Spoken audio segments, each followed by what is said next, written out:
Good afternoon and welcome to February 17th regular meeting of Council. The City of Parksville recognizes the people of the Coast Salish Nations and their traditional territory upon which we gather with gratitude. First item is the consent agenda for all four items. If nobody has a problem, we'll take them all at once. Councillor O'Brien.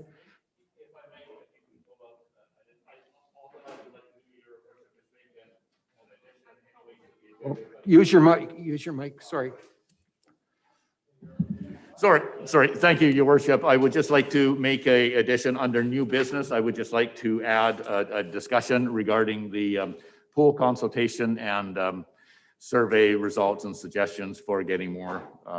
Okay, so you want to bring that up under the just pool? under new. It's just a discussion. Right. I just want to. So I was going to bring it up under new business if that was okay. I'm fine with that. Thank you. So we'll amend accordingly under new business. So with the amended agenda, all in favor of all four items then? Oh, wait a minute, I need a mover and a seconder, don't I? Sorry, Councillor O'Brien, second by Councillor Wilson. All those in favor? Carried, thank you. Correspondence, we have one piece that I asked them to put on just so that we were aware that it was sent around. It's a letter that's been forwarded to all BC municipalities requesting support for the City of Vernon's resolution to the province supporting universal no-cost access to all prescription contraception available in BC under the Medical Services Plan. I need a mover and a seconder to receive the letter. Moved by Councillor Wilson, second by Councillor Fraz. Are there any discussion on this? Pardon me? Sure. Thank you. Through the mayor to council. I think this letter that we have here dealing with birth control pills and contraceptives and that is it's a worthy cause for us to be considering. There's some real serious consequences for people when they have unplanned pregnancies that really disruptive to life, and I think we see those kind of things play out in adult lives. It can really affect people. So I like the direction that they're going with this. This isn't something that we typically, I think, step into this kind of realm, but it is something that I would endorse. I think since it's before us here, I'd like to see this letter supported. Can I ask that we bring that up under, if you want to do anything, make a motion, let's move it under new business, okay? But we'll receive it for now and bring it up under new business, if that's okay. All right, thank you. Thank you. So we have a mover and a seconder to move and receive, or to receive. All those in favor? Carried. Thank you. Mr. Doxey, are you in there in Never Never Land on the TV screen? I am, Your Worship. Can't hear you. This is for the BC Hydro Street Lighting Replacement Project. Just a quick, dirty summary of this project. It's a BC Hydro project. It's geared around changing out old. Mr. Doxey, can you hold on for just a second? We're having a problem hearing you, so we're just trying to adjust accordingly.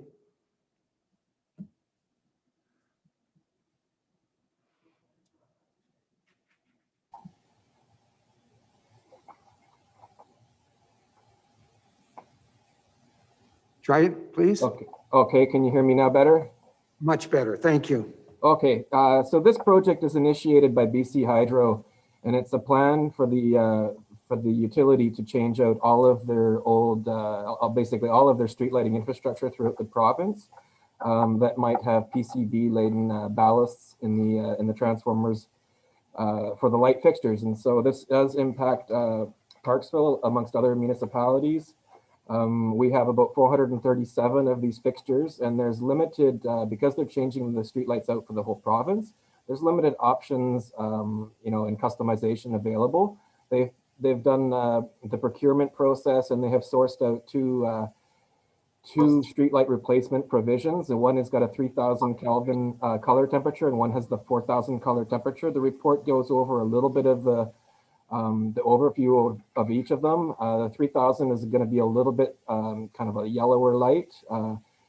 not drastically yellow, but still a little bit softer. And then the 4,000 is going to be what people are accustomed to if they've seen more recent street light infrastructure that's been installed. The city itself has, we have 1,200 city-owned streetlights in the background, and some of those are older high-pressure sodium, and some of those are the newer LED. And over the last about 10 to plus years, we've been undergoing a streetlight LED replacement program, effectively to replace those older high-pressure sodium lights with the more modern LED fixtures. And that's for the purpose of, they're a little bit crisper light. They bring out, pedestrians and some of the hazards a little bit better. Ultimately, it's just a color preference. It's not an exact thing, but the blue was selected initially. It was one of the only options available 10 plus years ago. However, now we know that there's a few more options available, and of course, BC Hydro has secured that extra 3,000 Kelvin as an option. So what we have recommended is that we maintain the 4,000 Kelvin on the main roads, kind of the highways, the arterials and collectors, industrial resort areas, where there's maybe limited separation for pedestrians from the roadway, where they might be walking on the shoulder, and also where there's a higher risk to traffic, so they get that extra crisp bit of light. But where residential areas, we're recommending the 3,000 Kelvin.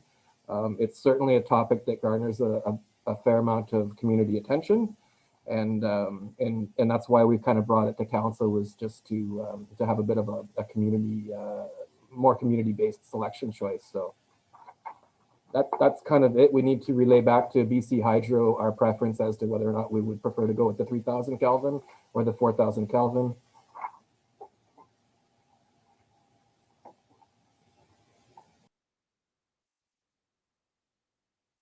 Sorry, I've got a light on here. I keep thinking it's mine.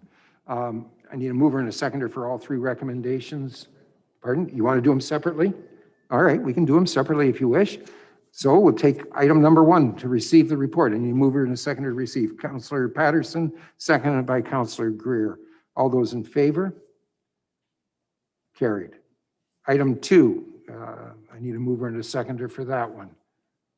Councillor Wilson, Councillor O'Brien, for discussion. Let's bring it up. Councillor Wilson. Thank you, Your Worship. So I do have a question for Mr. Doxey, and that is, not all, can you tell me whether, I think it's Moilliet is an urban collector road, and some of the roads that are deemed to be residential, Despard, I believe Hearst, will those all have 4,000 Kelvins? Can you answer that for me? Thank you. If I may, through your worship. Yes, if they're listed as a collector in our transportation master plan and similarly labeled on the GIS mapping that's publicly available, those would be the roads that, according to this, would be, if we follow these resolution recommendations, those would be given the 4,000 Kelvin treatment. So, Do you have a follow-up? I think I'll let Councillor Fraz ask the next question. He had a. Okay, and then Councillor O'Brien. All right, thanks. I have a couple of questions, and I got a few things to speak to this. One, recognizing that we're just talking about the lease lighting at this point. For, I guess, my first question, though, through the mayor to our Director of Engineering, is there any chance to request from BC Hydro any options below 3,000 Kelvin values? if I may, through your worship, no, the only options available to us at this point are 3,000 and 4,000 Kelvin. And then my other question for you would be, are there any shielding options available for lease lighting? Yes, there are. As part of this study, there's not room or time for extensive studies to take place. But historically and going forward, we've spoken with BC Hydro over the last week, and there would be opportunity on a case-by-case basis to continue to address issues where if a streetlight is, say, intruding into say onto private property or bleeding off out of the cutoff area and going into, say bedrooms and living quarters. There are some measures that can be taken to shield those from that. We do have to balance and make sure that we're keeping the right light in the right space on the roadway and the sidewalks, but there are opportunities in places where we can shield and prevent a lot of the bleed off. Thank you. I guess some of the points, and maybe I'll let some questions go around, and maybe on the second chance I'll speak to it. Thank you, Joe. Councillor O'Brien? Thank you, Your Worship, and through to Mr. Doxey, if I would, a couple questions. Mr. Doxey, we've had a letter that you've probably already seen anyways that I understand that you're looking into regarding Moilliet and Morrison.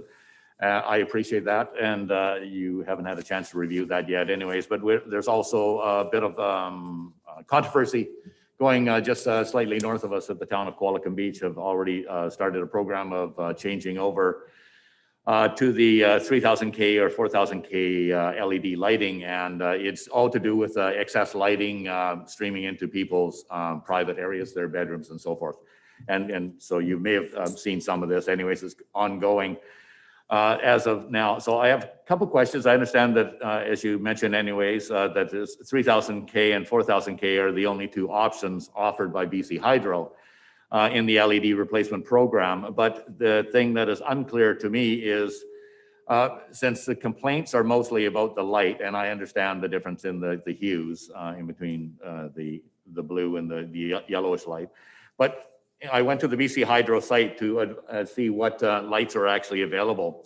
And so the question is I have is the 3000K and 4000K are available in different wattages anyways. And so the thing is that and just as an illustration for what I found is that the 39 watts model equals 5,150 lumens or 5,250 lumens, depending on whether you're going 3000K or 4000K. So lumens are, of course, the brightness of the light, as I understand it, and how bright it is, and it's equivalent to the old incandescence that talks about wattages, is what us old folks used to refer to. Anyhow, so the difference is the wattage, but it is also available in 75 watt, which increases the lumens to 7,700 or 8,500, or 115 watt, which can jump it up to 12,700, and 162 watts at 16,900. My question to you, Mr. Doxey, is the ones that we're getting, or you're proposing for 3,000 and 4,000K replacements, what is the wattages that you're specifying? If I may, through your worship, the wattages vary throughout the city actually, and it would be quite an extensive Excel spreadsheet style list to go through that way. Our wattages are defined by the Subdivision Services Standards and Specifications bylaw, and they are typically for a residential local street, it's a 100 watt equivalent bulb. For collectors and arterials, I believe it's 150. I don't have the whole thing right in front of me, but we go up to 200 watt equivalencies. And so we deal with them completely separately from the color temperature. And what the wattage, how that is described is, as you say, it's a measure of the brightness, or the lumens is the brightness as kind of emanated from the fixture. And then it's lux is the measurement on the ground. But by the end of the day, anyhow, it impacts, the higher the number of lumens, the higher the wattage equivalents, it affects the pole height and the pole spacing. So you could certainly decrease, you could alter the standards, and we could certainly decrease wattages or wattages equivalences, but then you'd have to bring the pole heights down, and then you'd have to put more poles and more lights on the street.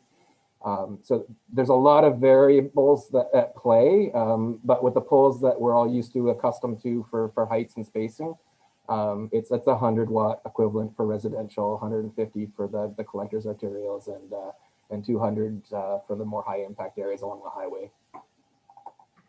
So I guess, if I may follow up. Oh, please, Yes, go ahead. I'm enjoying this. So you're suggesting that perhaps in between the two of them, that it would be like the closest that the hydro reference was 114 watt. You're suggesting 100 watt is the common one used currently. And I understand what you're saying about pole distances in between. What I'm suggesting that there may be an option, as Councillor Fraz had brought up in his question, which is very well placed as well, is that the shields may be available to direct the light in a downward fashion to get it away from the residents' personal house space inside. That's one option, but I'm suggesting that maybe a different option would be in that particular spot, whether it's a 3000K or 4000K lighting. I would suggest it's probably going to be 3000K if it's in right adjacent to residents. But anyways, that we could maybe possibly adapt those light fixtures, the LED bulbs themselves, down to a lower lumen producing bulb, so as to lessen the impact inside the resident's home. Instead of shielding, just lessening it is what I'm suggesting.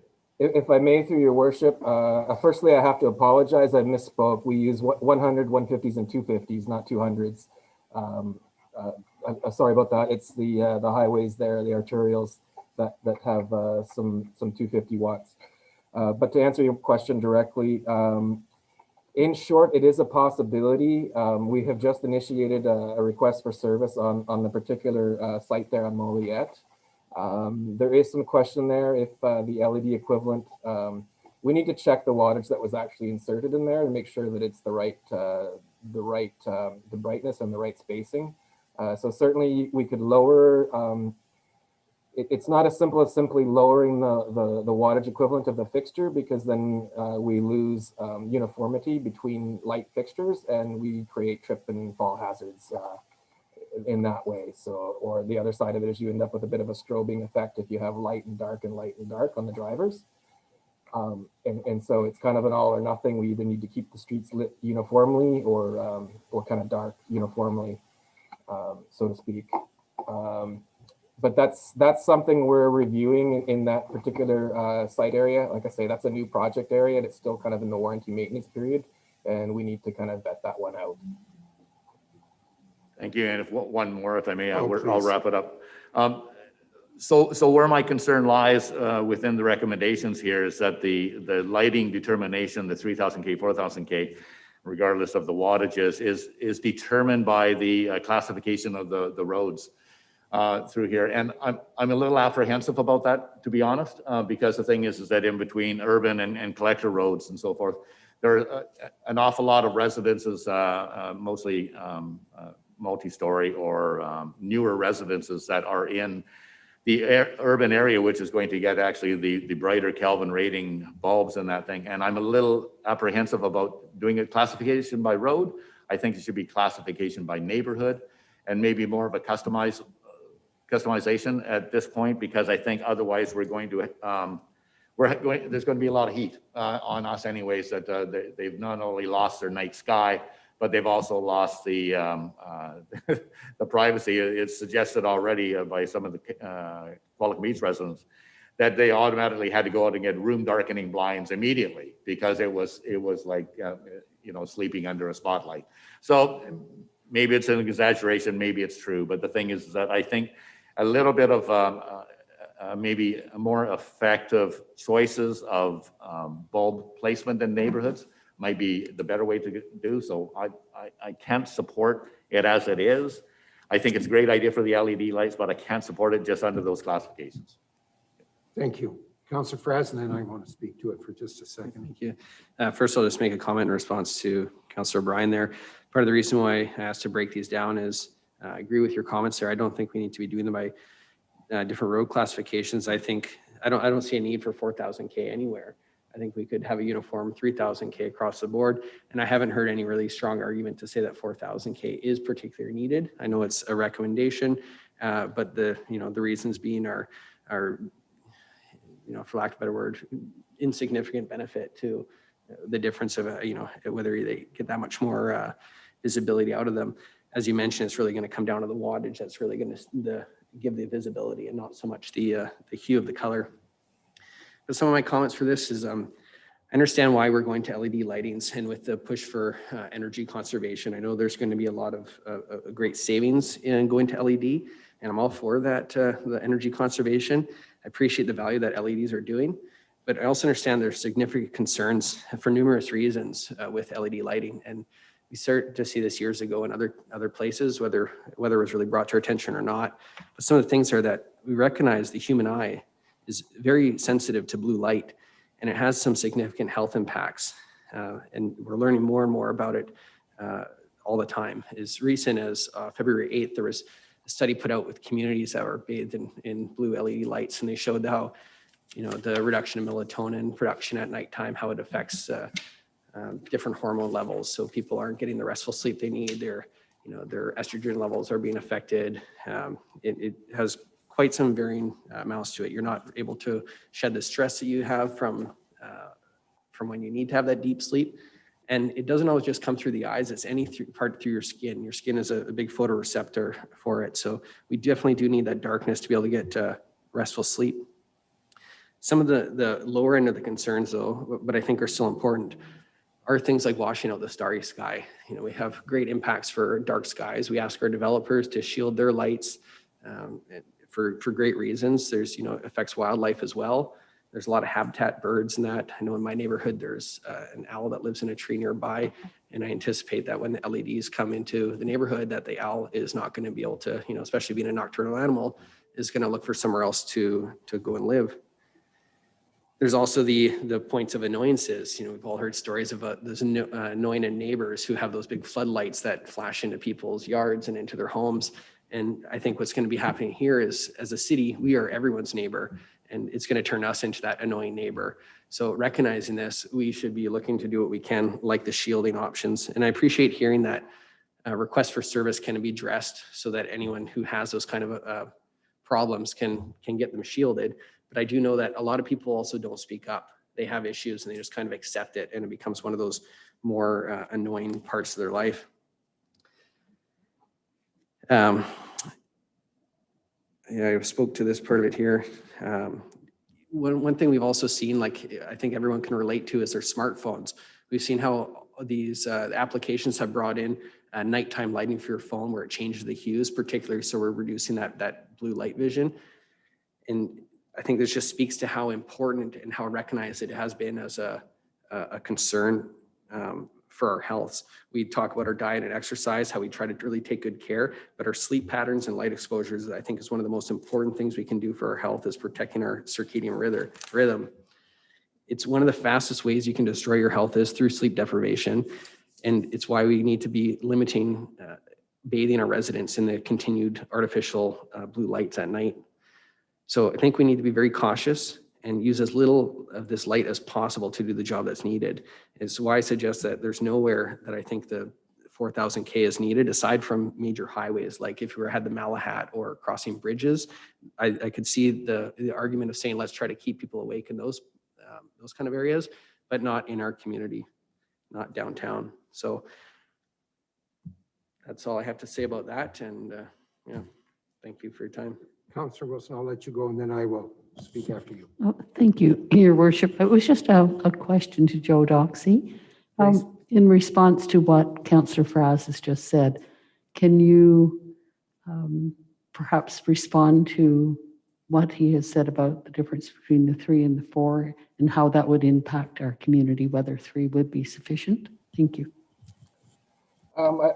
Surely I can. The reason that 4 was selected for the higher impact areas was it was kind of two-part. One, it was it's hard to get past the fact that we've been doing LED replacements for a decade. And so there's the issue of people, we already have reports of people complaining that they don't match lights from across the street or down the road. That's kind of a pretty obscure reason to choose a specific color pattern.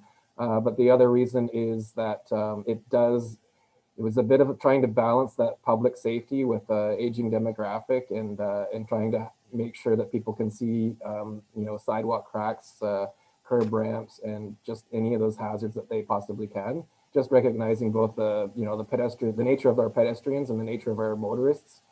But that said, by way of specifications, there's absolutely nothing deficient about the 3,000 Kelvin lights. It would be a little bit softer than the bluer, than the 4,000 Kelvin. it was what we're recommending was to go with the 4,000 kind of in the higher impact, higher travel volume roads there, arterials, and the some of the other classification roads. But certainly an amended resolution to just change them all to 3,000 would certainly leave us with still sufficient light, assuming all of the existing lights are spaced at the right spacing and height. That would be another study that is not, it's exclusive to this decision. Thank you. Just going to make a couple real quick comments. First off, I don't know of anybody that's going to be playing baseball at night, so I don't know if we need 4,000 K for a lighting system around town anywhere. So I'm in agreement that we should be looking at the 3,000 carte blanche right across the city. Let's accept that as being something that I think we all are in agreement with. I also don't see that we have to be so bright even with the 3,000 K. I really want to get the wattage down. So, I mean, I live on a street right now for the next couple of weeks anyways, where I haven't seen a street light. We've been there 12 years, haven't had a street light on that for 12 years. And other than maybe tripping over the odd pothole on the road, it's not been a major catastrophe. So I'm not thinking that that's what we want here, but I think we've got to look at the people who's have to buy special drapes because the lights are too bright, people that have to go out of town to see the sky at night, all of these kinds of things. Let's just go with 3,000 and try to get the wattage down to something that's going to work, that is as low as possibly can be. The idea isn't to get it as bright as we can, it's to get it as low as we can so that it works. And if that's the case, then that's where we should be at it. 4,000, I think, totally off the in my mind, totally off the agenda. 3,000, but what was the middle one, Councillor O'Brien, that you said 100 and? Thank you, Your Worship. It would be 114 watt equivalent would equal 12,700 lumen. Yeah, I wish I knew what all of that meant, but Yeah, well, but I hear you. But it's somewhere in the middle there where it is a nice light that people can see, that you can see somebody walking down the street towards your house. That's really all we need. Downtown, they've got their own lights in their buildings. They're open and the lights will be on. I just don't see us going whole hog on this one.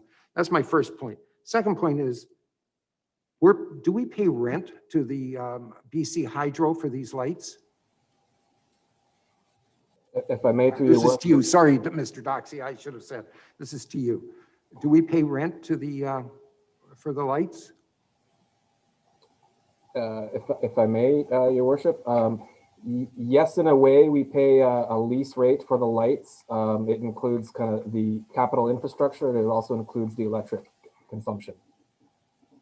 So that's inclusive of the cost to provide hydro to it? Is that what I'm hearing? Okay, so let's go to the next step then.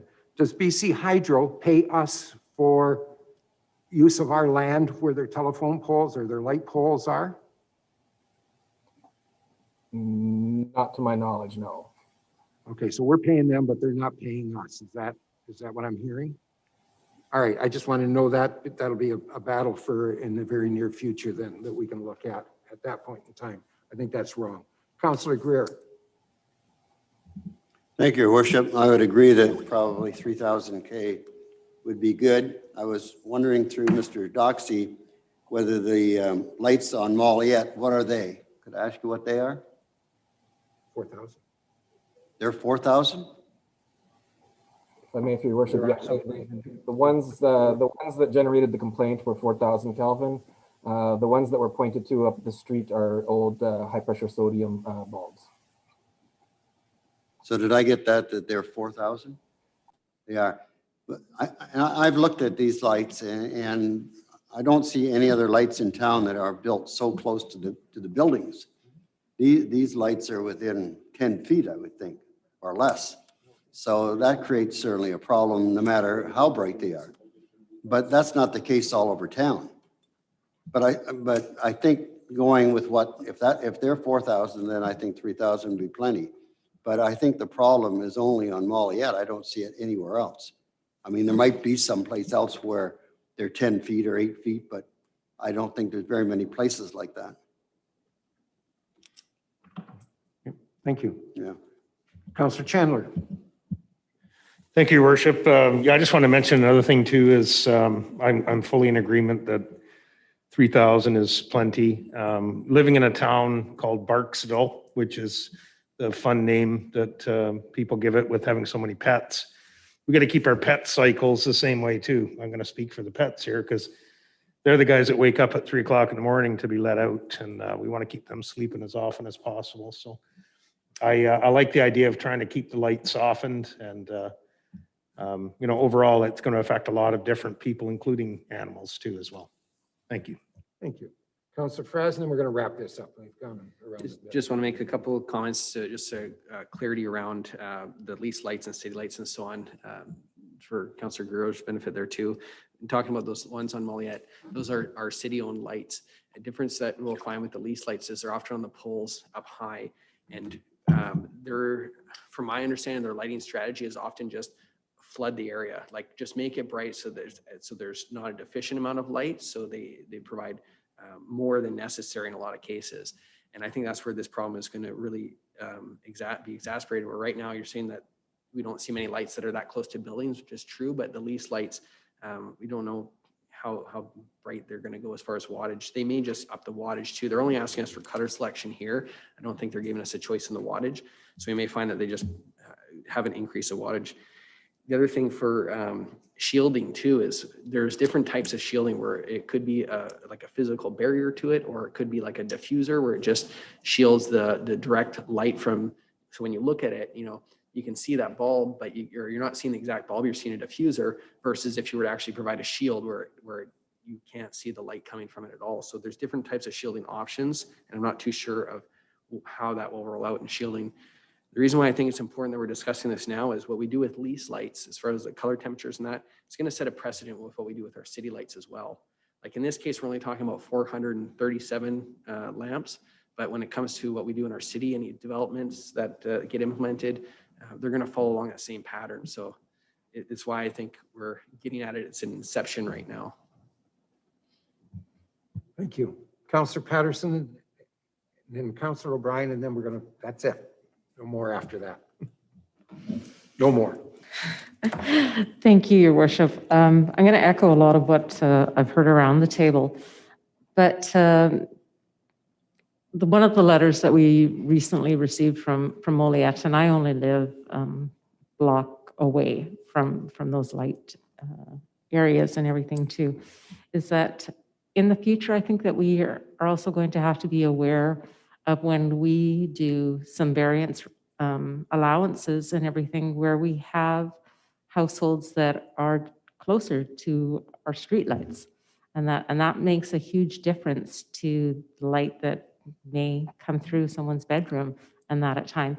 I'm a very light sleeper. I have a blackout room. Like it is, it's my safe domain.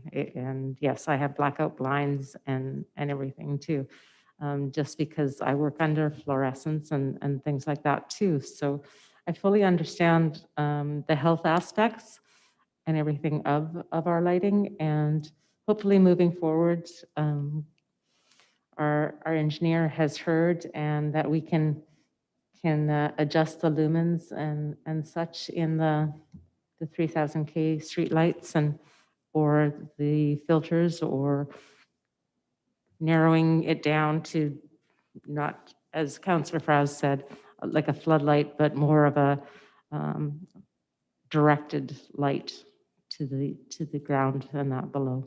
So those are my points. Thank you. Thank you. Councillor O'Brien. I see the light. This is the last question.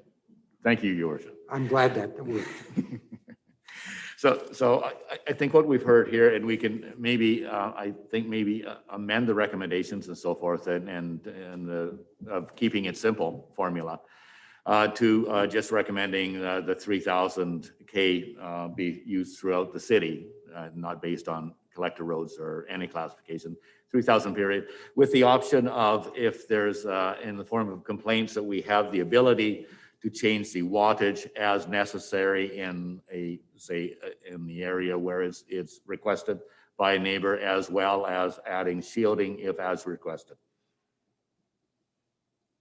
Is that, Keeping it simple, yes. yeah, it sounded simple to me. All right, so we're looking at this at 3,000, point number 2 being on the table, and you want to be able to adjust accordingly for the wattage in the future as it comes up. Is that what I'm hearing? Did you get it all? Well, to standardize and just say for point number 2 and 3 is that we would instead go to a 3,000 K standard for all of the lease lights as indicated, as well as having the ability to shield as necessary by neighbor, by citizen requests, and or shielding and or lowering of wattage as required. Got it? Okay, yeah. Councillor Wilson, do you agree with that? I thought perhaps you would. Okay, so we're okay as a friendly amendment, then very friendly. I'll call the question. All those in favor of it the way it is amended? Opposed? It's carried unanimously. Thank you. And point number 3 is no vote. Mr. Doxey, could you give us the background on the next issue, please?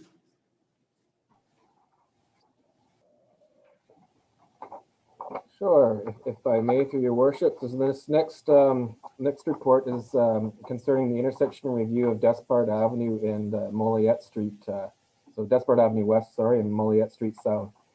So where this was triggered is in the fall, in September, there was a couple of emails coming in basically expressing concern over the level of traffic, and I thought that the traffic hadn't been considered in conjunction with development, and making a few suggestions towards all sorts of improvements in infrastructure, and basically just requesting a safety audit review. And so that was initiated, and while that was being undertaken, so we were doing some traffic counts and just witnessing the area at certain key times, there actually happened to be an incident with a pedestrian and a vehicle in November of 2020 that then triggered some more information that was in conflicted with each other. And so before finalizing the report, we really looked to the ICBC and the RCMP report to determine the exact causes and the origins of the incident.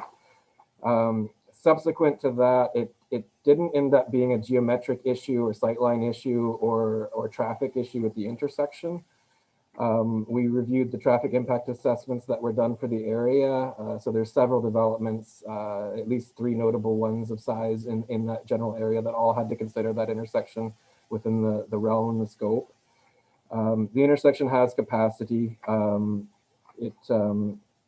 So then we took the approach of what can we do to kind of alleviate some of the concerns of the safe crossing of pedestrians. In particular, there's Trillium Lodge, a senior center directly across the way that will be also directly across the way from a new shopping center. And then the more immediate pressing urge there was the presence of children just outside of the school area for Springwood Elementary School. So many of the concerns came to rise out of the elementary school through the Parent Advisory Council, lots of requests for liaison and traffic control plans in concert with the Safe Roads to School program. Unfortunately, there is no actual routing identified through that program at this point in time. And so that's identified in the analysis of the report as a primary angle or task that the department has had in their wheelhouse over the last decade, but it's something that we need to bring to the forefront and get an actual Safe Road to School program created in concert with the schools, staff, PAC, and the parents, but also communicated and educated to them. Beyond that, there were several improvements that we found that could be undertaken to the intersection to make improvements. And so the way the recommendations are kind of laid out is from a minimal to a greater impact. So, and of course, cost along with that. So The first option there was to simply straighten up or stop some of the passing movements, putting double yellow lines there to reinforce that it's not intended to pass somebody if they're slowing down to turn right or turn left. It's a single lane road. And that's a fairly easy to accommodate within the existing operational budget of the Safe Routes to School program. The second one cost a little bit more. It would entail the addition of another $5,000. That one would be aligning the crosswalk a little bit better to the west leg of the intersection. So getting it out of the curb returns or out of the, how we say, the intersection radiuses. It's a longer stretch to cross. It's kind of right in that zone where cars tend to, if they're turning right on a stop sign, they tend to roll just slightly past the stop sign. Not saying it's good, but it's a driver behavior that's been witnessed in the area. And so the idea is to pull that crosswalk and the para ramps back out of the intersection curb return zone and get them onto the tangent side of the intersection. It also, in particular, when you look at all elements of the intersection, there's something in the neighborhood of about 15,000 vehicles a day. If you're only looking at the west leg of the intersection, there's only about 2,000 vehicles a day. So there's a couple of good reasons lining up, both visibility, getting the crosswalks kind of in that narrower zone, and allowing those cars to have actually come to a stop before they hit the crosswalk and make those left-right visual movements before they initiate a turn. And then the second final recommendation there would be do the same thing, but install flashing push button flashing beacons to go with that relocated curb ramp and crosswalk. And then the final one there that was noted, there's a fair amount of traffic that was starting to use Trillium Lodge, what appeared to be like a pickup zone for kids. There was no traffic prior to around 10 after 2, and immediately, it starts to pick up with traffic going in, and then it starts to just stage up and back up with traffic trying to exit the zone, and then it quietens right off after 2:30. So there's something that's going on there. It's not likely that we're getting a peak demand vehicle use for blood work all inside of a 20-minute period, but there's an excessive amount of traffic using Trillium Lodge. And so that fourth and final recommendation is to convert that. It's a right-of-way access point to Trillium Lodge. And so technically it's a roadway, but it's also technically more or less a private access point. And so what we're proposing as the Cadillac option of that would be to take that leg and to convert it more to a driveway approach style, so that it's more visually apparent to people that if they don't belong there, they shouldn't be driving there, and also that it's a speed issue and a stop control issue, so that they're reminded that you're now entering the public roadway or exiting the public roadway, and kind of tread lightly, if you will. So the rest is kind of outlined. I think the financials are outlined fairly simplistically in the financial impact section. And like I say, it's intended that the way it would be rolled out is in order of the least option to the greatest option, so that we get the best bang for the buck for implementing that option. For example, like not going to the push button beacons without implementing any other options, because they wouldn't necessarily be in a very optimal place or location to get used or seen. So that may be like an example of why we might like to go option 1, then option 2, and then option 3.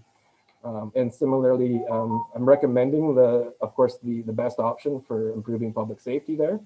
But certainly the intersection is not deficient by itself the way it is. It's safe, but people have to safely use the infrastructure that's present, and anything that we can do to help encourage that is what we're kind of aiming at here. Thank you. I'm going to start things off here today, if you don't mind, because I'm going to end up with a motion at the end of the prelude that I'm going to give you.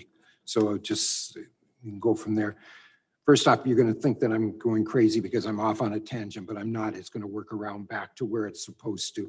First off, the current OCP was completed at a cost of $280,000 and 2 years of very heavy public consultation.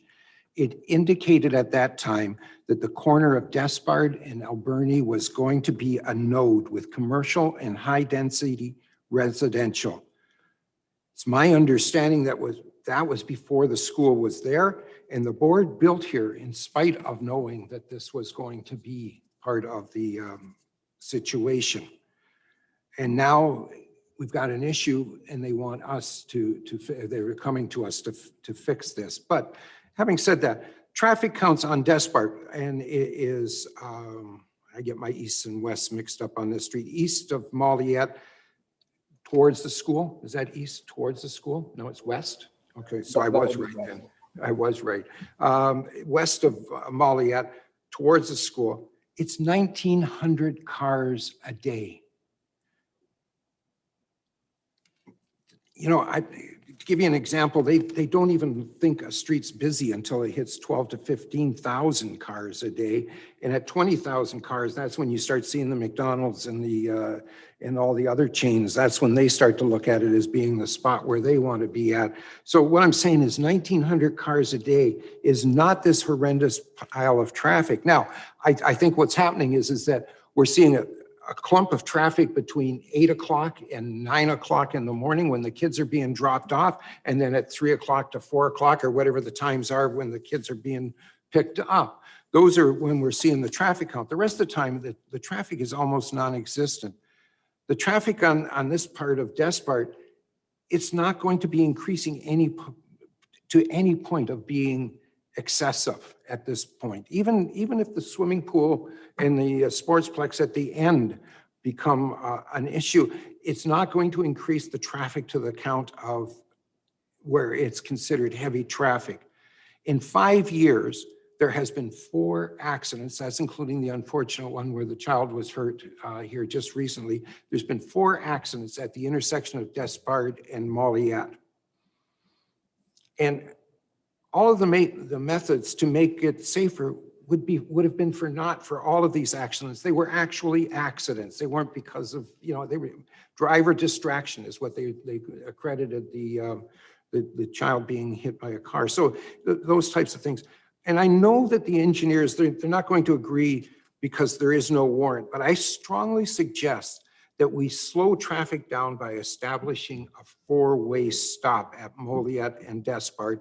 And I know that it's only a 3-way, but when you're coming out of the senior citizens home and out of the urgent care, that would be the 4th. Instead of spending somewhere between $5 and $75,000 or $77,000 on an intersection that the engineers say it's not even a problem, would it not make more sense for us to incur the cost of 2 pieces of metal that said stop instead of going through these $5,000, $10,000, $77,000 costs? Let's find out if it works by putting stop signs there and making it a 4-way stop long before we get into any other ramifications on this. So just my idea. So I'd like to make a motion that the report from the acting director be received and that staff be instructed to take the necessary steps to make this intersection a 4-way stop. And I need a seconder for that. Councillor Chandler, thank you, is seconding it. Discussion. Councillor Wilson, you had your hand up well before that. Thank you, Your Worship. Do I have to only address that? Well, that's what's on the table today. All right. So if we're going to look at a 4-way stop, my concern would be how much space there is from, and perhaps Mr. Doxey, this would be to him, just how safe it would be from Despard and Alberni Highway to a 4-way stop at Moilliet and Despard, which is pretty short distance there, and whether or not that would be, how that would back traffic up, let's say, on the Despard on the highway itself, and also the impact with the, I can see the mayor smiling, and how that would impact the traffic going into Trillium, which is also the access to Oceanside. I mean, maybe that's one of the problems right there too, is that access is in the wrong spot. But, let me all right, address, so maybe Mr. Doxey can answer my question though first. let me answer the Are you first going to question. answer that I'm going to question? answer the first one because All right, I know Mr. the Doxey, answer. then. You I go know ahead. the answer to the first one. The answer to the first one is exactly the same distance as between Craig Street and Alberni Highway. That distance is exactly the same, and it has a stoplight just like we do at Alberni, and it has a 4-way stop just like it does at Craig Street. So, and this intersection is a far busier intersection with a traffic count than what we're talking about out there. So I would think that would do. My whole point here, and I'm sorry, I'm going to go off just a bit, is that if you want to slow cars down, it's 200 feet from the corner of Despard to the school. 200 feet, is that what we measured the other day when I asked you? 200 meters, sorry, not 200 feet. I knew I was wrong on that. 200 meters from there, from the corner of Despard and Moilliet to the school property.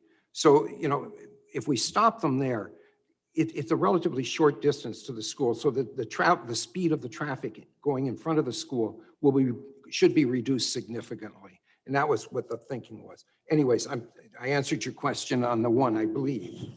Right, so thank you. Oh, I can't make another suggestion because we're still on your stop street, aren't we? That's right. So I have to think of something really quickly about this stop sign. You tell me what you have in mind, and then we'll see if we can rule on it.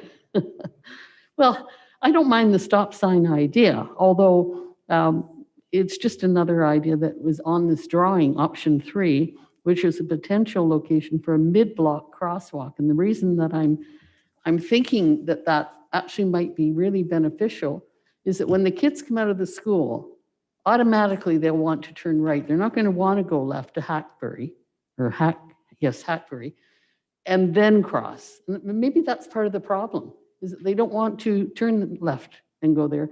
If they had a mid block crosswalk, that might help a lot to alleviate some of that, them walking on down to Trelliman Crossing. Just a thought. What do you think, Mr. Doxey, on that one?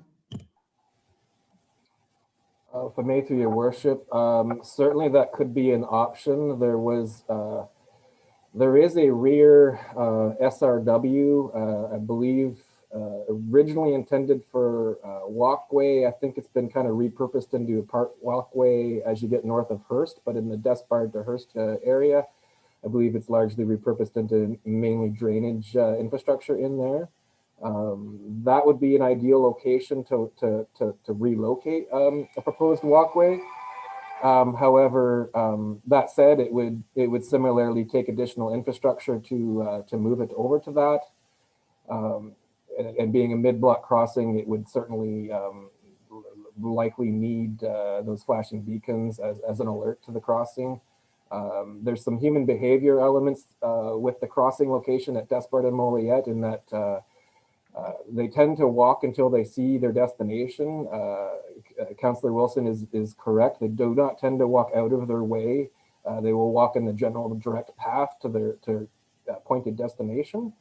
And oftentimes they will walk until they see and then cross. And that's kind of the difference between the cost of moving the infrastructure entirely and just a slight massage to the location of the infrastructure is kind of why we were leaving it kind of proposed where it was. I guess to speak to the previous question there, it is 90, just about 90 meters to the corner of Alberni Highway. And to be quite frank, we don't know what the impacts would be. It was addressed or looked at in the auspices of the rezoning traffic impact assessment that was completed for the QF years ago. It was not recommended at that time to go to a four-way stop for concerns of traffic congestion, proximity to Alberni Highway. There is estimated to be approximately 700 vehicles per hour in the peak hour on that the eastern leg of Despard, so between Moilliet and Alberni Highway. And there is about, that would correlate to about 7,000 vehicles a day approximately.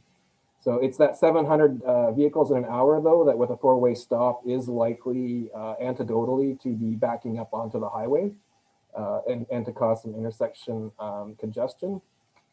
And then of course that would, without doing a more kind of an area traffic review, there would be a concern that we start to move traffic to adjacent residential roads like Bernard and people start taking cut throughs, but that would be kind of the anecdotal concerns with it. Councillor Chandler. Thank you, Worship. Yeah, I like the idea of the four-way there. I think also maybe even enhance four-way just because it's new and there's going to be a fair bit of traffic just at that specific intersection that it might, maybe a flashing light combination there would also be a good thing. Just a warning, but I think with the traffic that's going to be happening from the QF and, all the other developments that are going on there, I don't think it's going to be excessive, but I also think that the four-way should really help with, making people pay more attention to their left and right turns there and things like that. I think that's where our biggest danger is when people are making these fast turns just to get out of traffic and in a big rush. That'll stop that and really curtail a lot of that issue, I think. So let's hope anyways. So I would fully support the four-way. Thank you. Thank you. Councillor O'Brien. Thank you, Your Worship. I understand your logic behind going to a four-way stop, and normally I would support that, except for the one problem that is at this location, and that is a school. And the school changes everything, only because the fact is the school kids are just so darn unpredictable because they're kids. And the thing is that you spoke of traffic volumes and how many cars in 1900, I think you were suggesting anything. It's not the cars that's the problem. The problem are the students. And those students, there's a lot of them. And we know with the growth that's coming up with the development all down Moilliet and across at the Gateway project as well, many families have been encouraged to move into there, and the rents are going to be affordable and so forth, which is all part of our strategic plan, which is wonderful. But with that, it's going to be even more students. And I believe that this is going to be a super busy intersection with kids, not as much traffic. I fully concur. So I do not support that. I like the option 4 that I saw here instead of your proposed motion. I won't support that. And the second reason is is that I don't feel that we have the skills necessary as the consulting group did that came in and assessed the whole picture, and rather than just looking at it as a four-way stop. I'm going to defer to the experts in this particular case, as Watt Consulting Group anyways, that came up with this package that Mr. Doxey is recommending as option 4. And I just think that they have a lot more information that we have right here. And I understand. And the four-way stop signs would be very similar to what's right outside our building here at Jensen and Craig. And the four-way stop sign, I do a fair bit of walking in this town, and every time I approach a four-way stop, it's great when you're a pedestrian, as long as you make eye contact with the driver. And that's just the thing that we do because we're street smart. But the thing is that kids are not so much street smart. They're so interested in either getting into school or getting away from school or catching up to their friends or doing whatever they're doing. And they're not street smart. They're not eye engaging with the drivers of these people that don't always stop at a four-way stop, or they don't know the rules about who goes next. So I'm against the four-way stop in this case because of the fact that there is a school there. Thank you. Councillor Greer. Thank you, Your Worship. I would support the four-way stop because I think we're going to need it regardless. Once the Quality Foods gets up and running and the other buildings that are there, we're going to have a little busier traffic there. So I think the four-way stop is necessary at this time in order to be prepared for a little later on. As far as the school goes, the school is a long ways from there. And as long as we can get the traffic to slow down somewhat, I think we'll have solved this problem. We've never had a problem there except until this one child got hit. Other than that, we've never heard any problems there. So I think we're maybe making a mountain out of a molehill here. And I think the four-way stop for starters might be the way to go. Thanks.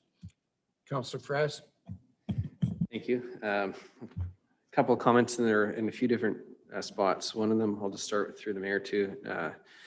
Mr. Doxey, is when I'm looking at the options here, the diagram you have here, Appendix 1, it says option 3 is potential location for mid-block crosswalk. But that doesn't, is that in line with the options in the report? Like I've got two different packages here that I'm looking at and trying to make sense if they're both in alignment with each other. So I guess that'll be my first question. If I may, through your worship. So option 1 is basically just reinforcing the centerline striping to double line striping to prevent passing. Option 2 is the realignment of the of the crosswalk with the para ramps. Option 3 is the inclusion of flashing beacons. So option 3 is the push button flashing beacons. And then option 4 is kind of reconfiguring the Trillium Lodge exit to look more like a private drive approach, delineating it from the more major lags of the intersection as opposed to the minor leg that is effectively So in that, in appendix 1 there with the diagram where it says option 3, the potential location for mid-block crosswalk, that's not included in the option 3 in the report where it's giving the figure of 27,500. That's not included in that.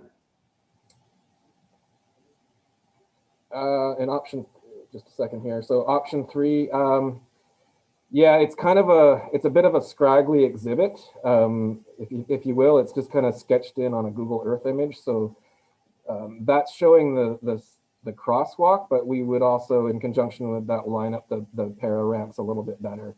So Sorry, in appendix 1, it's showing the potential location for mid-block crosswalk being by the multi-use path. It's showing it like it's an additional crosswalk that's not in existence. So that's why I just have a little bit of confusion as if I wanted to know if that the potential location for mid-block crosswalk, if that's included in the amount in option 3. Gotcha. No, it is not. That would be something extra, totally an aside. Okay, thank you. My other question to you then is, right now the school board has a crossing guard to help people cross the street and to stop traffic. Where is that crossing guard located? Right now, that crossing guard locates at the north and south side of Despard along the west leg there, effectively by the crosswalk that's illustrated. By the existing crosswalk. So if we're talking about a four-way stop at that corner, effectively right now we have someone doing the job of a stop sign. They're stopping traffic, letting people cross. What the mayor proposed was just replacing it into an actual four-way cross or four-way stop sign. When I think of that, it's, the objective right now is that we're trying to stop traffic for people to cross the road. That's exactly what a stop sign does when people follow those stop signs. I know there's quite a few intersections in town where we have four-way stop signs and people don't stop at the stop sign. They approach it. If it doesn't look like there's a car at the stop sign adjacent to them, they just roll through. So I think, I agree with Councillor Bryan saying that people need to be street smart, make the eye contact. Absolutely. And as well, the responsibility is on the drivers to follow the rules of the road. I think if there was police on that corner, they'd probably be following a lot closer too. And we do have other resources like police and bylaw, we've seen speed reader boards and these types of things. And I think these are all options that we have possibilities to help improve. But yeah, distracted driving and just not paying attention. My concern is that, we put a stop sign in there and if it's going to be effective or not. I do think it's a cheap option to go with. And if it doesn't work, then they could be removed. I don't know if just changing traffic patterns, 6 months down the road, like putting them in, taking them out is something that's done much, or if it's a good idea or not. But the way I see it is that stop signs don't need to be permanent. And it's what we're looking to do right now is stop the traffic. So those are kind of my thoughts right now. Thank you. Councillor Wilson?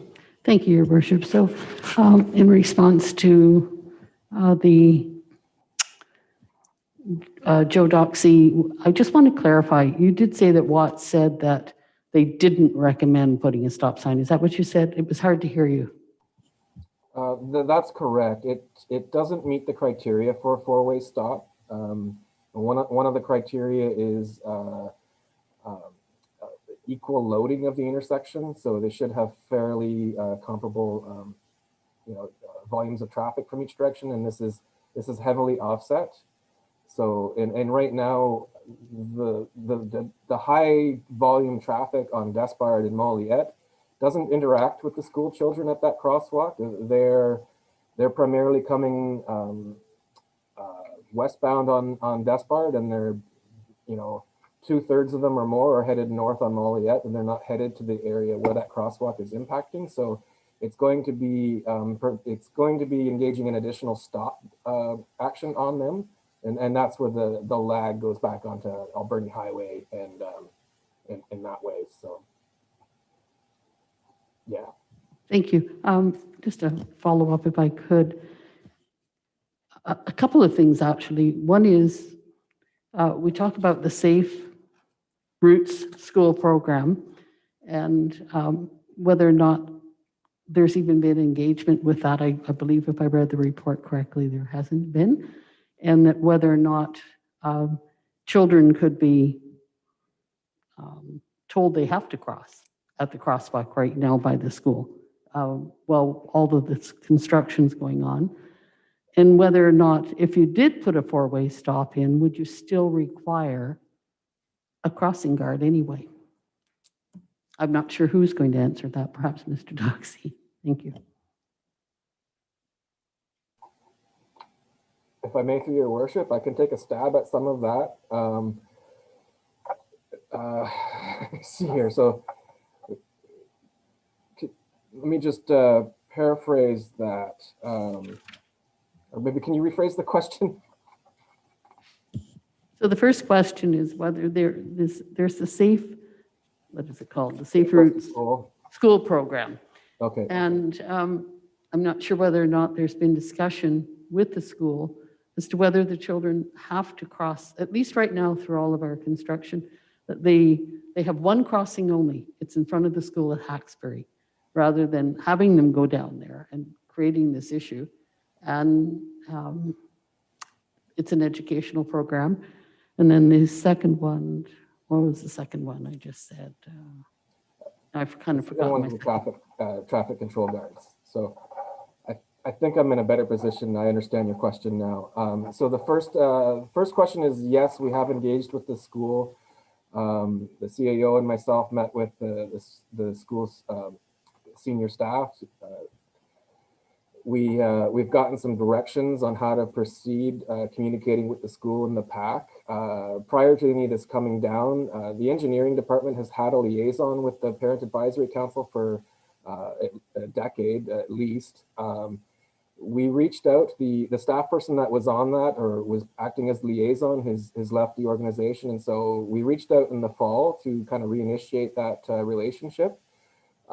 They weren't amenable to it at the time due to COVID, so it was certainly understandable. And with many of the kids maybe doing home learning, it wasn't an urgent pressing priority until this kind of stepped up.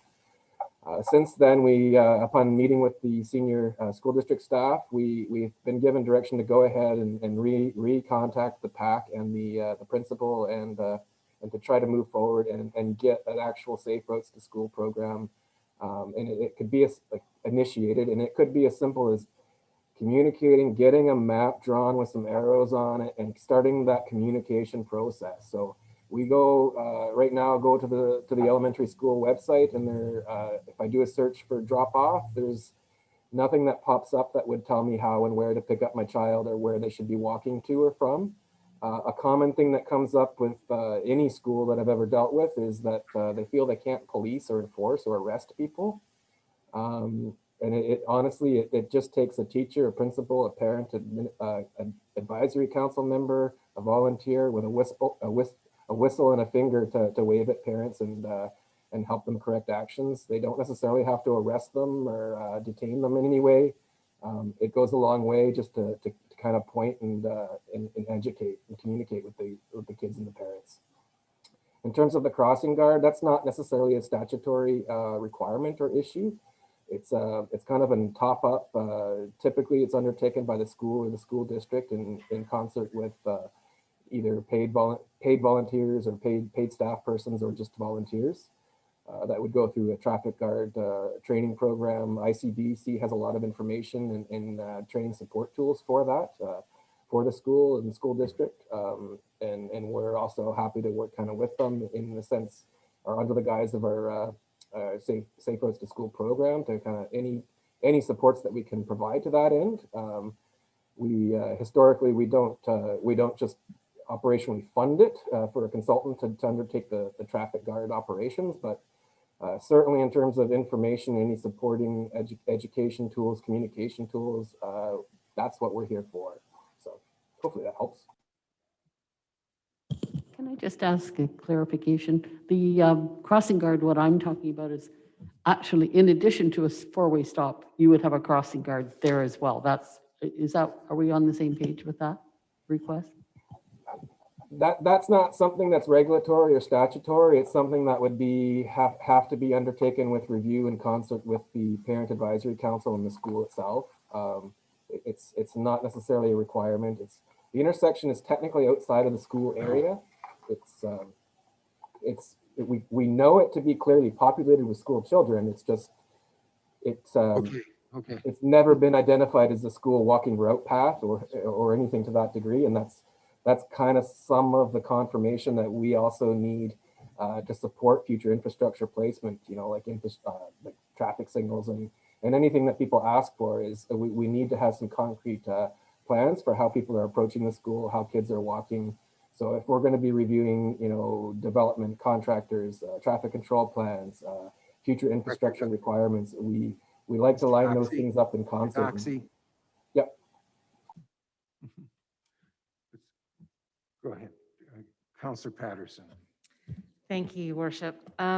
This was an excellent report. I'm just going to say first and foremost, but I think that we haven't done enough with getting the school district representatives and everything involved. City staff just met January 27th, and I've heard the safe routes to school and everything quite a bit around the table, and I think that needs to be addressed and focused on primarily. So at this point in time, rather than going forward with any of the recommendations that are being put forward, I request a deferral until the fall. Councillor Fraz is seconded. Didn't think I saw that, did you? Okay. All those in favor of referral or deferral, rather? Opposed? Councillor Greer, noted to be. We'll pass it on for now. We are meeting, staff is meeting with the school board in April. Okay. All right, thank you. Mrs. Woods, are you on the line? There she Yes, is. thank you, Your Worship. Could you please give us a background on the next issue?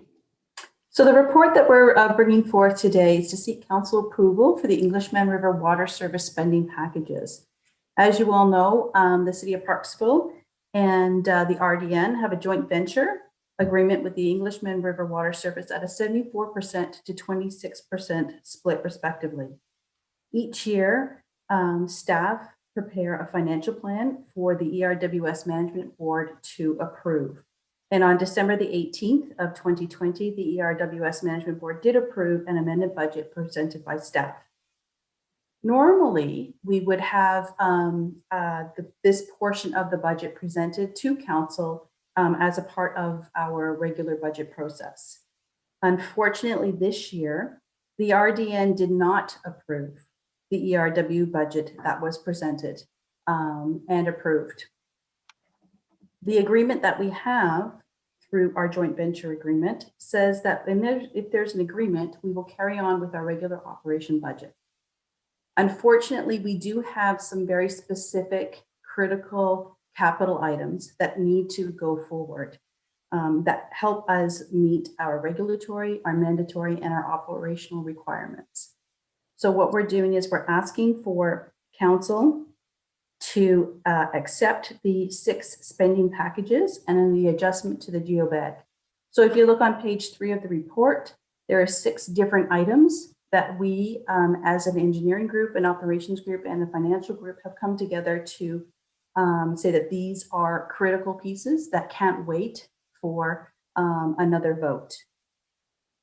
Just as a note, the items that we've listed here today are not any of the items that are under contention with the RDN, as well as the ERWS Management Board and staff. We're looking into ways to amend the terms of agreement so we're not placed in this position again. So today we are requesting that to ensure we have our continued water treatment plant regulatory, operational, and warranty requirements, We are requesting that you approve these 6 spending packages as well as the GEOBAG adjustment separate from the regular budget process. Thank you.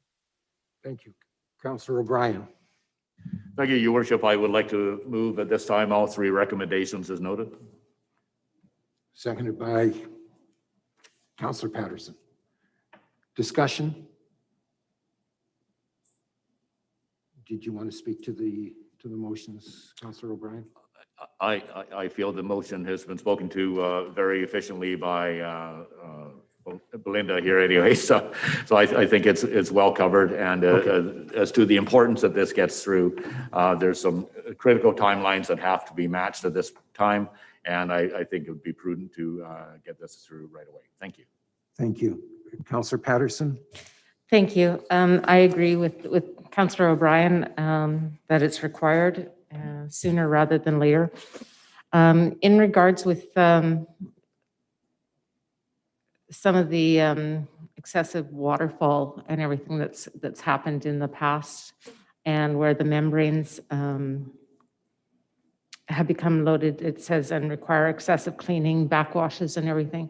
I think that some of that needs to be brought out to the public as well, maybe by either putting out in our Parksville Talks or on our website or anything, so that our community is aware.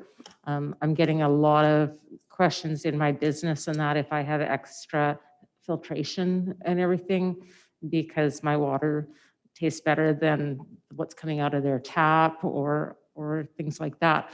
And I do notice that we definitely have a bit more chlorine type aspect at some points in the year than we do at others.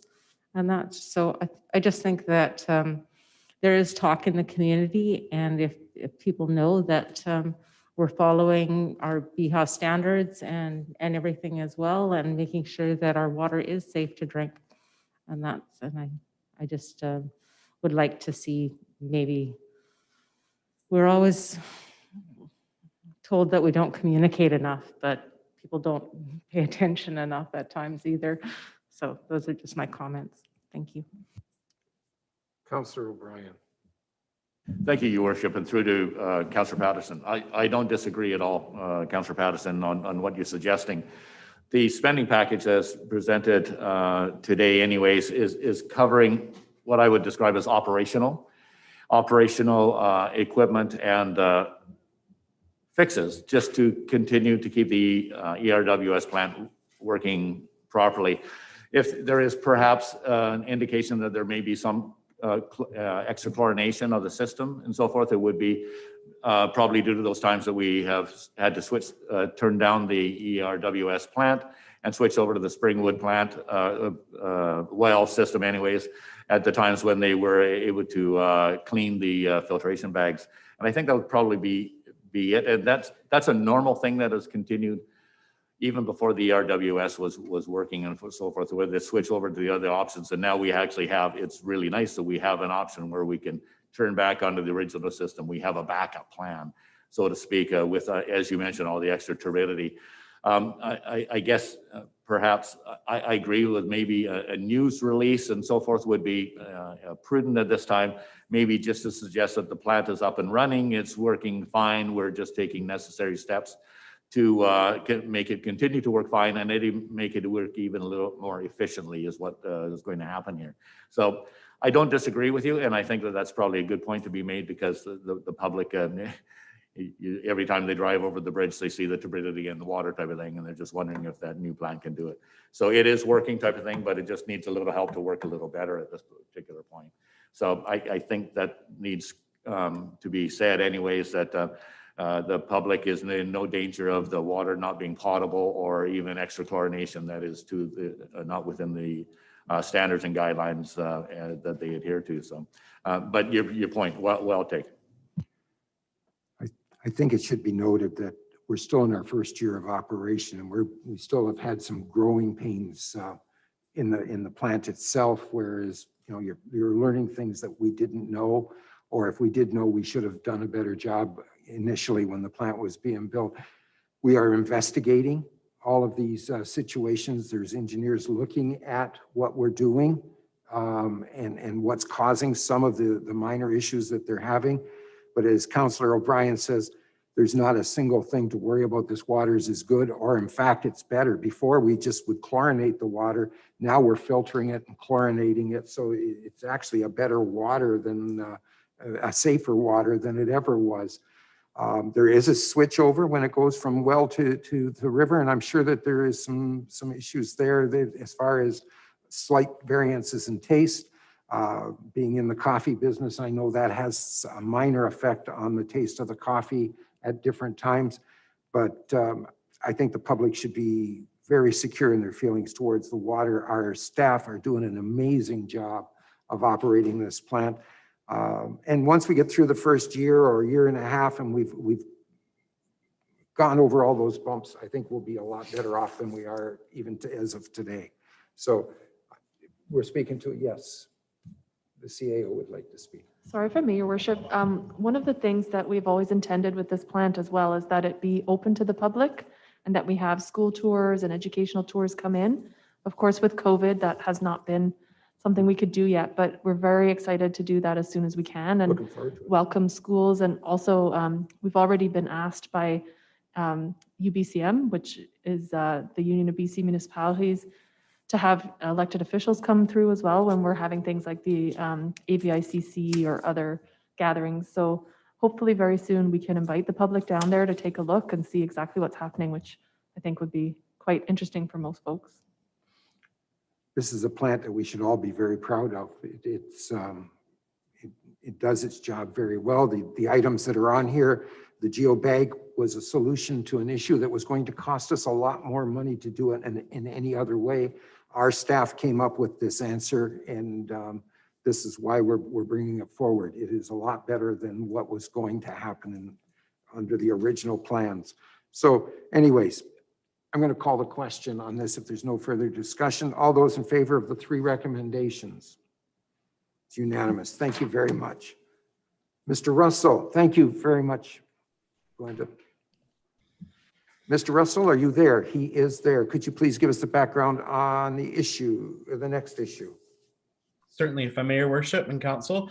For Council, the consideration this evening is proceeding with notice for a development variance permit at 146 and 160 McCarter Street, as well as to defer consideration of the development permit until such time as the variance is being considered for its final consideration. There's a lot of details in the report. I'd be happy to go over any questions that Council may have. Recommendations are as per the agenda. All right. Each one separately? All right, we're going to, Councillor Patterson has requested that the recommendations be separated. I need a mover for the first recommendation, that the report be received. Councillor Patterson, seconded by Councillor Wilson. Discussion? All those in favor? Approved. Point number 2, I need a mover and a seconder for that. Councillor O'Brien and Councillor Wilson. Discussion? All those, Councillor Press, do you have your hand up for, Yeah. Please. So could I ask Blaine Russell there, just so we can clarify then, this number 2 here. So this is just directing for notice of intent to consider a development permit. What happens in that circumstance and with number 2 being passed? That just goes out to advise the public of a general notice, or what are the steps involved? Certainly, if I may, Your Worship, through to Councillor Fraz. If Council adopts recommendation item number 2, then staff would proceed with notice to properties within 50 meters of the subject development site. Okay. Okay. Does that answer your question? Yeah, I guess with that though, and further to that, then what are the following steps for this variance then for them to be adopted? Like beyond that, it goes to notice and then it comes back to us, and could you explain that process for me, please? Certainly. So after this evening, if Council accepts, passes a resolution to proceed with notice, we would do notice to those properties within 50 meters to tenants and occupants. Then any comments received up until the meeting would be presented to council, and then council at that meeting would receive a follow-up report where council would then make the decision whether or not to grant the development variance permit as constructed, or whether to amend the development variance permit. Okay, thank you. I guess where I'm at with this is we haven't heard from this developer to begin with. I know they've gone to the ADP, but we haven't heard from them exactly what their plans are. And so even previous to going out to the public and advising them of these variance permits, my thoughts are that these aren't variances that I'd like to see granted for this to begin with. So I don't think we should even be starting down this path, let alone waiting to consider it later on. I think the developer should be coming to us and telling us what's going on with this. This is not the type of development that I'd like to see in our downtown. Okay.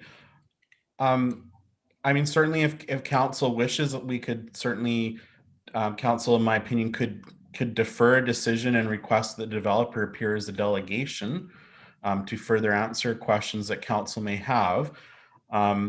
I should point out that the height variance, the height of the building is supported in the OCP, that in the downtown 4 and 5 stories are considered, heights that would be considered in the downtown. One of the variances is as a result of just the fact that when the lots are consolidated, the front lot line in this particular case, a bit of an anomaly, flips to the laneway. A number of the other variances are fairly typical in the downtown, where there's just not a lot of room. But again, as I said, council has a number of options, whether or not to proceed or whether to defer and reach out to the developer to see if they would wish to speak to council as a delegation. Councillor Wilson and Councillor O'Brien. I'm sorry, were you finished? I'll let them speak. I guess my only thing to follow up is, yeah, I'd definitely like to hear from the developer on this. I understand the variances, how you describe them. But like I say, this development, I don't think we have enough information just all around about it to make a wise decision on it. But I'd like to hear from the rest of council too. Thank you, Your Councillor Worship. Wilson. So a couple of things. I'm on the ADP as the liaison, so I also watched this again. There are some worries to me. The setbacks are a worry, the parking spaces, and I believe that Mr. McKay has already told us that if this goes ahead, we will lose 56 spaces. And I've gone through the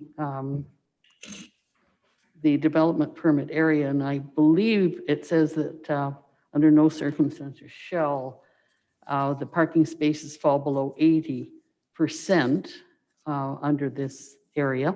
And I believe that he's asking for 17 and 4, perhaps, I'm not sure if it's the 4 in addition to the 17. So they're definitely going to be below. All the parking spots are very small. The parking is just one issue to this. The height of the building, the 0 lot setbacks and the very narrow setbacks, and even the ADP did mention that the buildings will appear as though they're looming over you when you're walking down the sidewalk.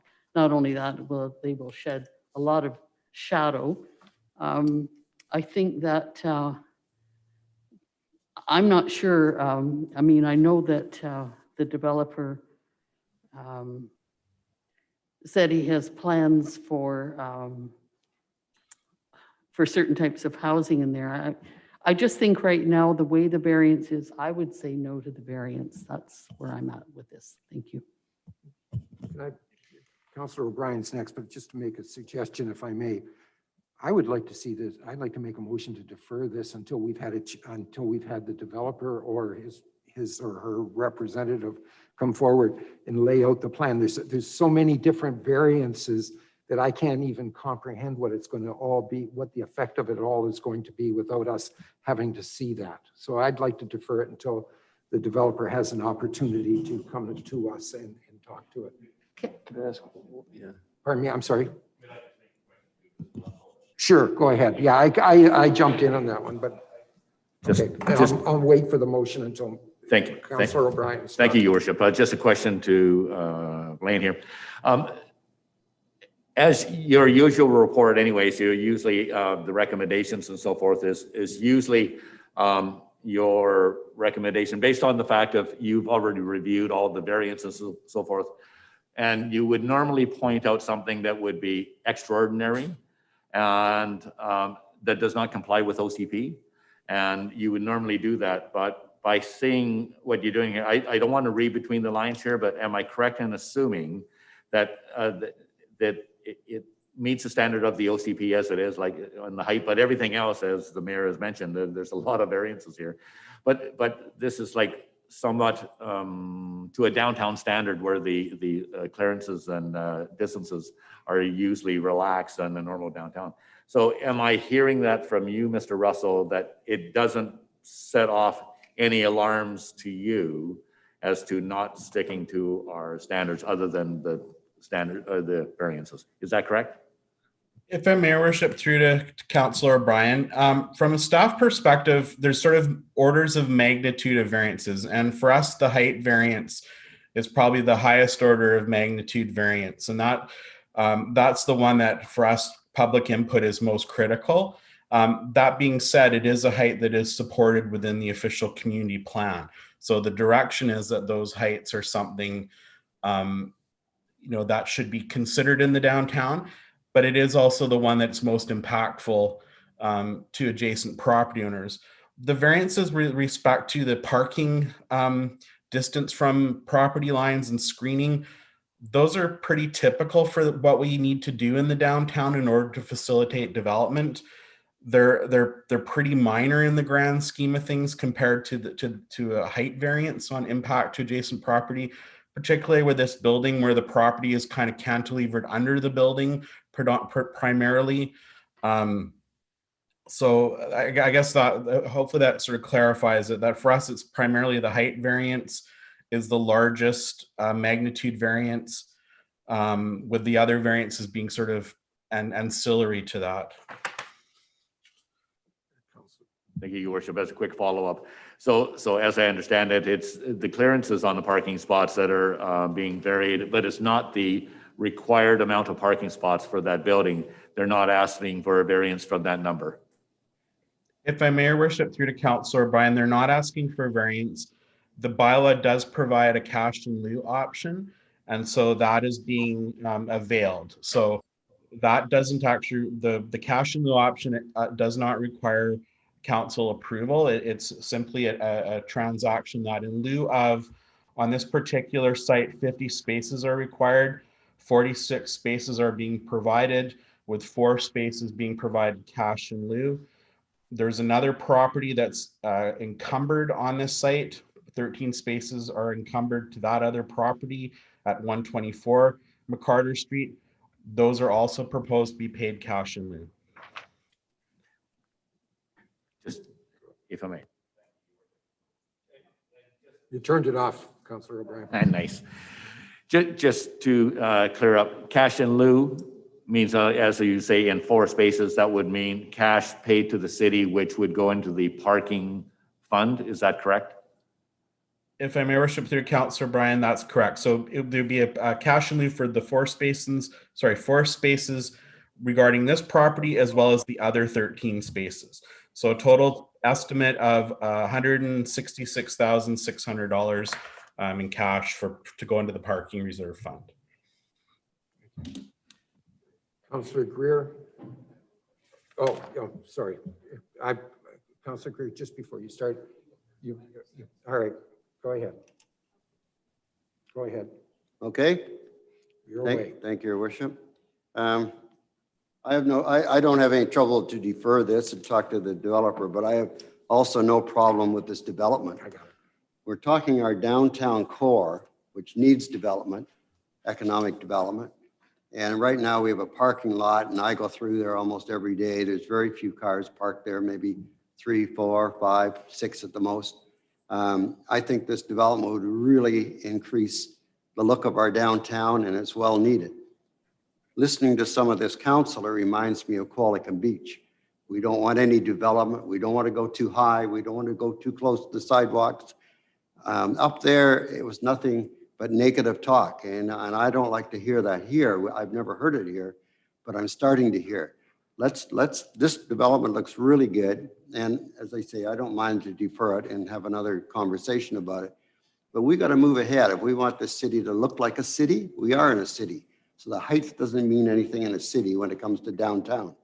So anyways, I just wanted to make that statement that I like this development. I think it's great to have it in that location. And I don't want us to start sounding like Qualicum Beach.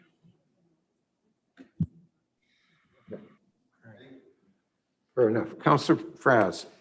Thank you, and appreciate Councillor Greer seeing his piece there too, because I agree with you in a lot of respects, but I think as well, when we look at the developments, we have to make sure that we bring in the right kind of developments for our community.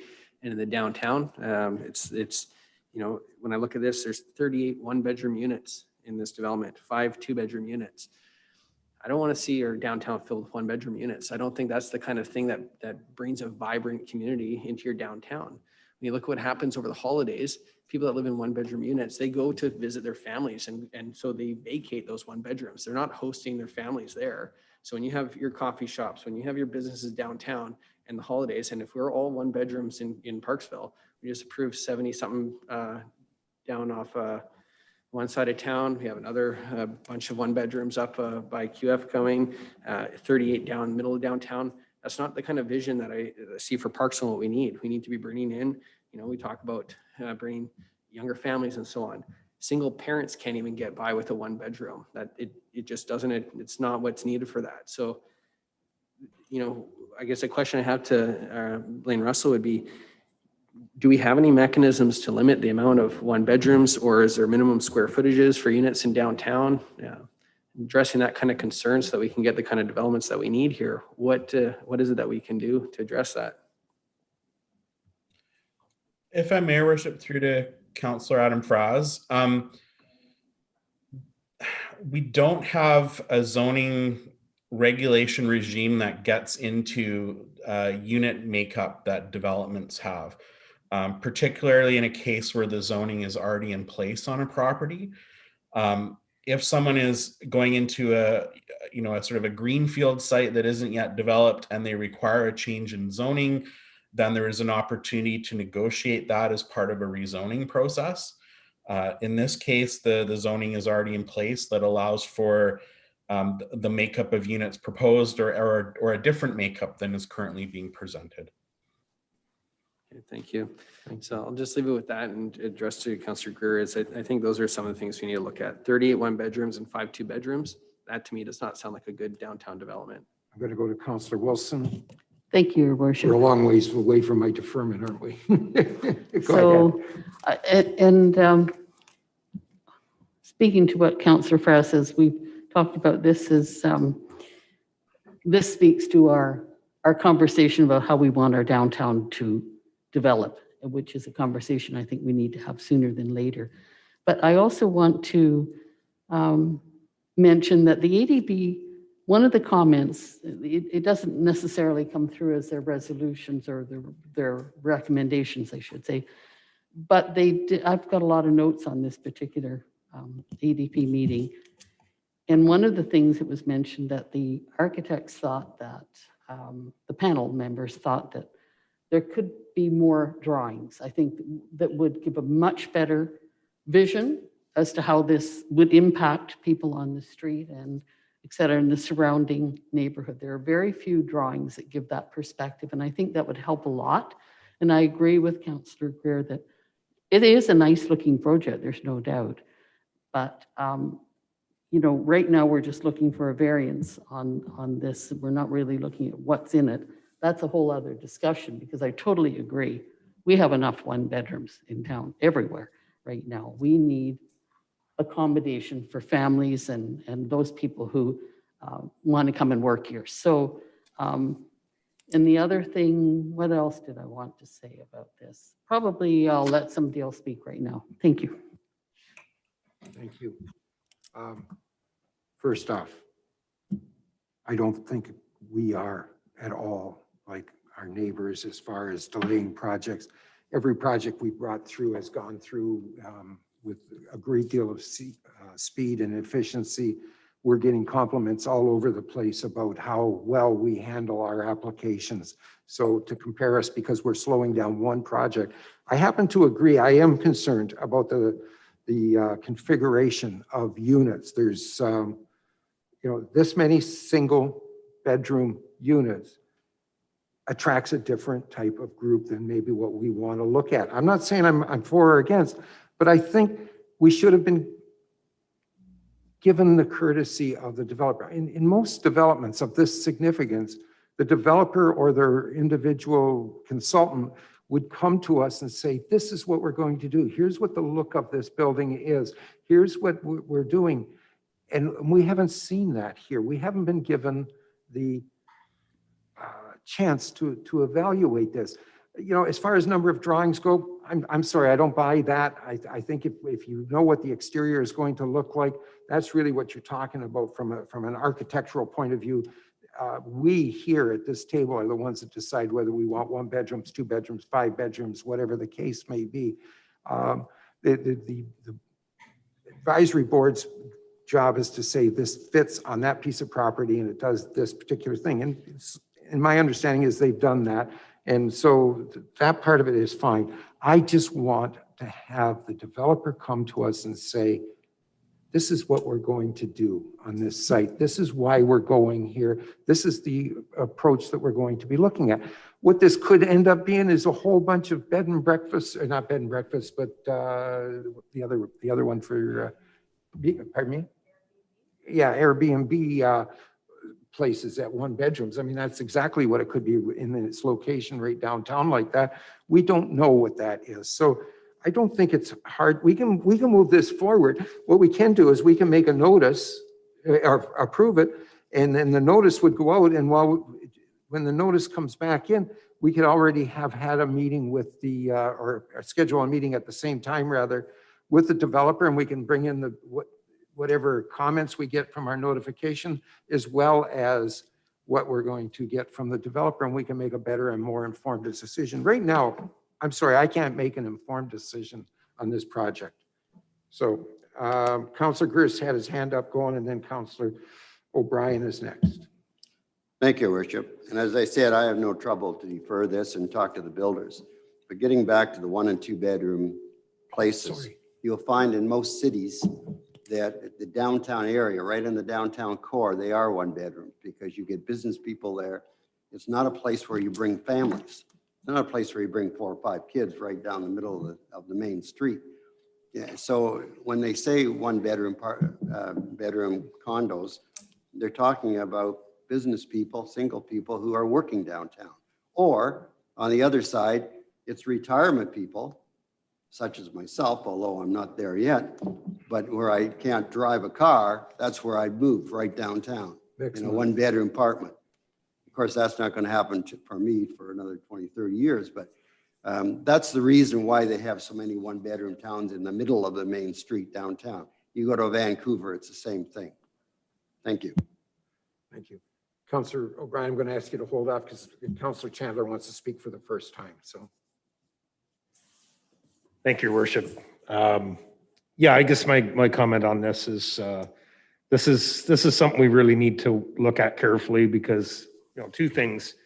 This is sort of one of the first housing developments in a sense down in that downtown core that we want to, look at future things to kind of mimic that. We want to, I don't disagree that, that many units, 35 units is far too many, I think, on the 1 bedroom.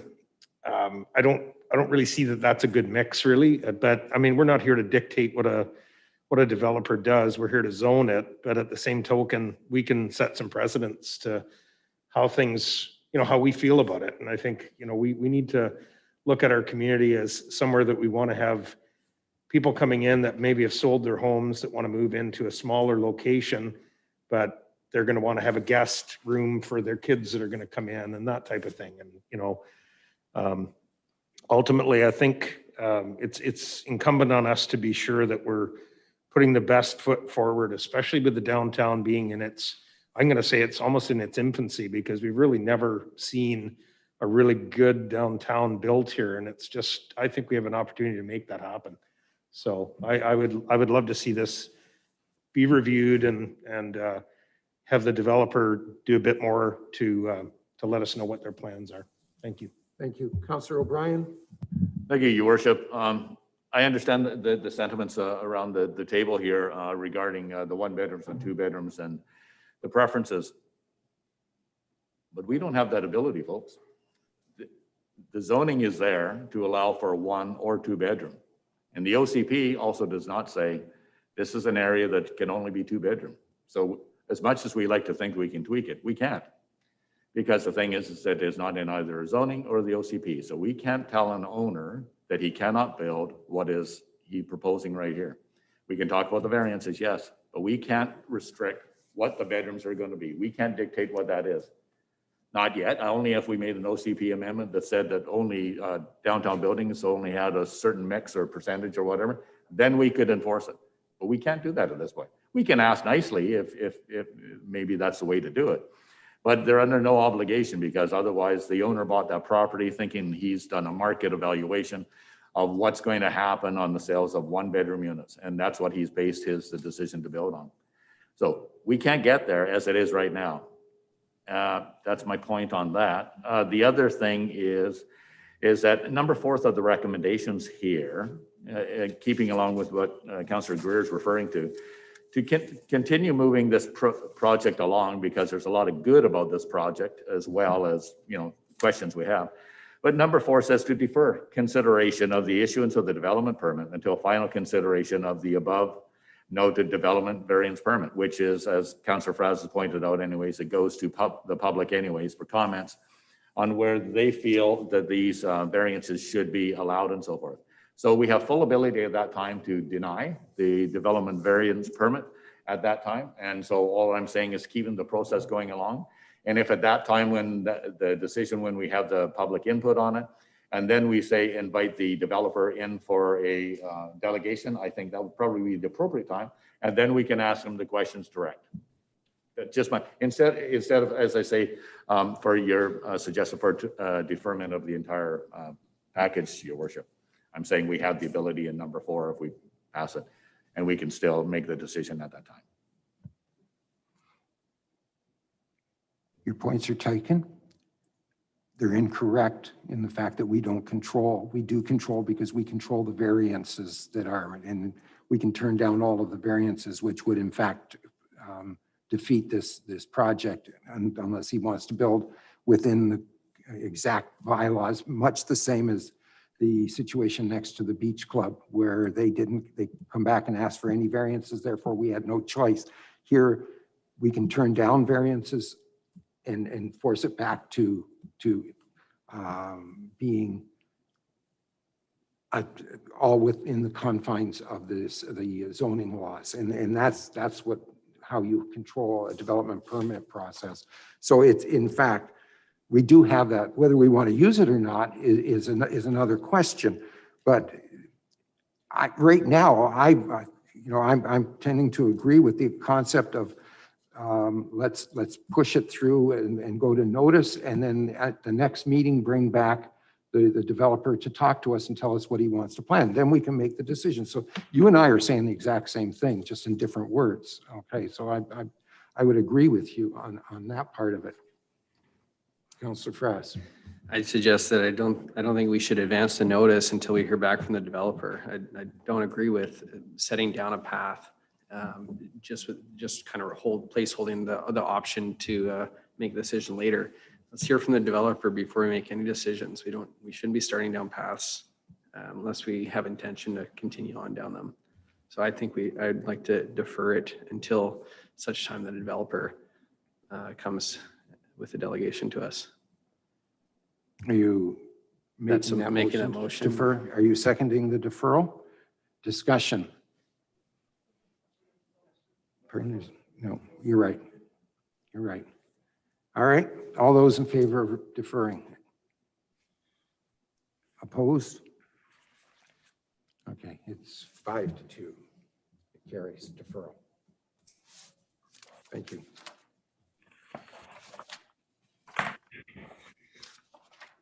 Mr. Russell. Yes, your worship. Go ahead. For council consideration this evening is a development permit, which will amend a recently issued development permit at the property that I'm just going to use the short form of 371 Alberni Highway, although it presently has about 5 civic addresses. This change is in order to facilitate a reconfiguration of the units in the building. The form and character is essentially the same as what was previously approved. The reconfiguration is a result of the Nanaimo Affordable Housing Society needing a different unit footprint for their proposal. What's being proposed now is a 4-story, 49-unit apartment building, as well as eight townhouse units, with a portion of the site to be developed at some point in the future. The recommendations are as per the agenda. Mover and a seconder, moved by Councillor Greer, seconded by Councillor Chandler. Discussion. Councillor Wilson. Thank you, Your Worship. So, where do I start? This is a pretty substantial amendment to the development permit we gave out. One of the first things that I look at is we've got 3 properties. It's been subdivided or supposed to be subdivided. So that in itself makes it pretty impossible to give a development permit for an empty lot, number 368, which is a real concern that we don't know what's going on. The whole footprint of the plan has changed totally. We've got much more density.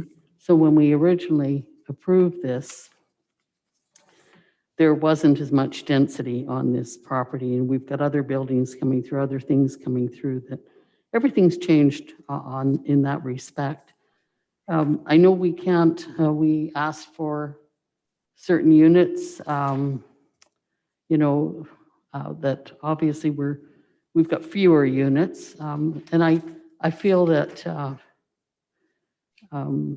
one of the things that really worries me about this project is that we don't know what's going to happen on that lot. We aren't getting our needs met as far as what we asked for.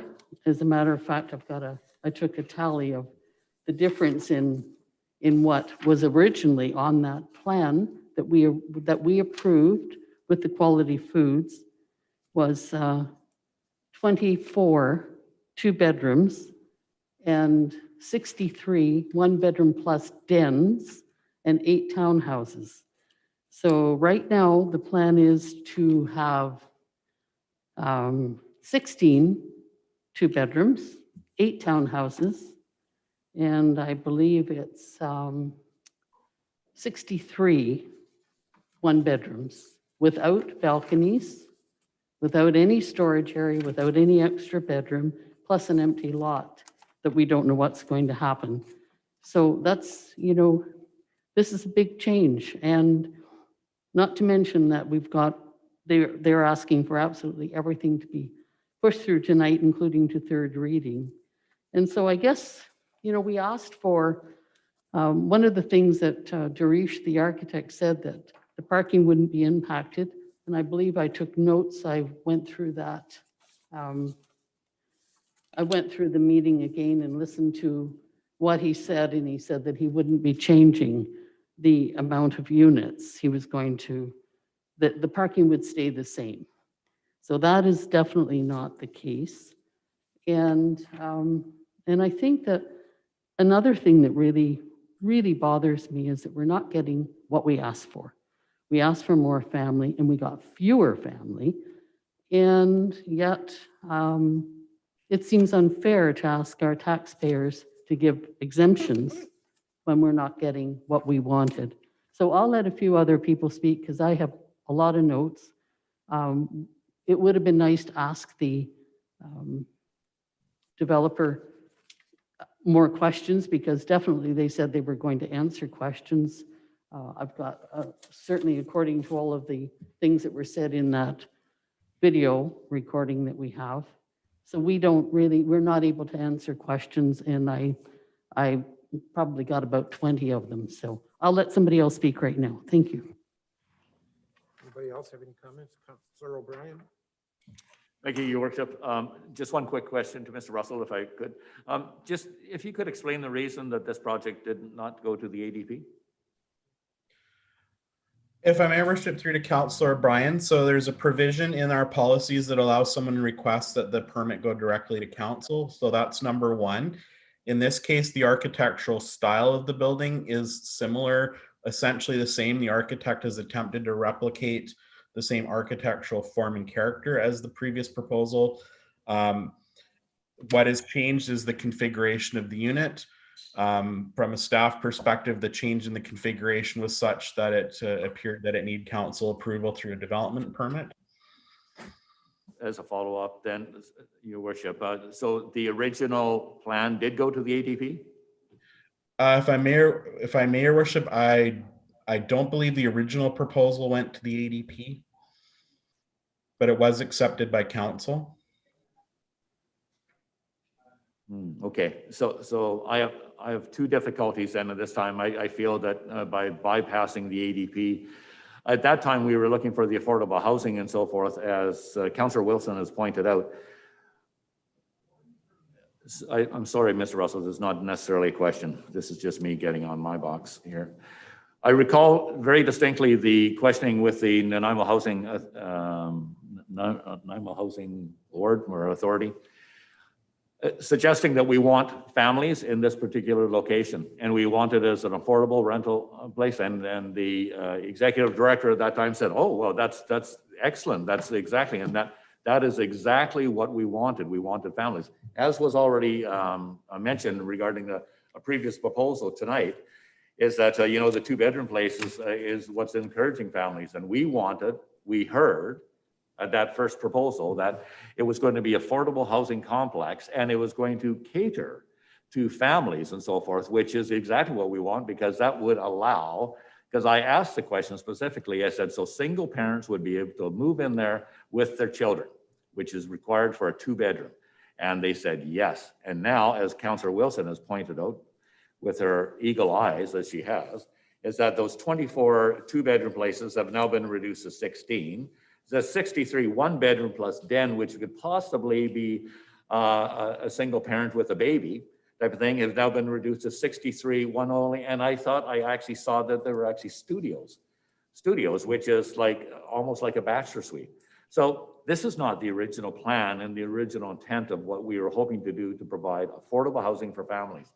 So I object very strongly to the fact that they feel that they can just modify this and just with the stroke of a pen and change the initial intent of the numbering of the bedrooms. And so I'm not in support of this at all without having at least the architect and the Nanaimo Housing Board come to us and advise why they have changed their plan and have really broken their word. Councillor Chandler? Thank you, Your Worship. I'm going to refer back, I think, to the original proposal from the Nanaimo Housing Authority, and this was there were some modifications to be able to help put some families in this building, but the original intent of this building is to look at housing seniors from 50 up at an affordable rate, just almost identical to the same setup that they have in Nanaimo and Harewood. So it's a mimic building to that. That's what the proposal was all about, if I recall. I totally get that we asked for the families. We did do that. And their answer to that was, yes, we think we can try to accommodate some of that. But in reality, they weren't opening the door to putting in a whole pile of new two-bedroom locations. Their intent here is to, in many ways, look after our senior population that are really struggling to pay their rent. And in a lot of cases, there's people that are going to be paying $375 to $600 and $800 in those locations based on their fixed income. So that was really what this is about. And I'd love to talk about that. And if you have any different info, that'd be great. But I do recall that we did ask for some family and single moms and all that stuff too. So I do recall that. Thank you. Okay, I have Councillor Greer, Councillor O'Brien, and Councillor Patterson. Thank you, Your Worship. I have to echo some of Councillor Chandler's remarks. I think these people know better than we do when it comes to low-cost housing, what's going to be affordable. And you're right. I remember them talking distinctly about older people, retirement people, single retirement people. And as time goes on, there's going to be a greater and greater need for that. So I don't have a lot of trouble with this development. I think they know better than we do and what's needed and what isn't needed. We've got lots of development going on in the city that requires 2-bedroom or that have 2-bedroom and 3 bedrooms, and so this is what's needed, I think. And here again, it's in a very busy area, but it is close to grocery stores, which is the purpose of all this. So I don't have any trouble with it. Anyways, I'll pass it on. Thanks. Thank you. Councillor O'Brien. Thank you, Your Worship, and I understand what Councillor Chandler has mentioned anyways regarding the proposal to possibly allow affordable housing for seniors. There was not a covenant on it suggesting that it would be 55 plus. And so the thing is that therein lies the rub.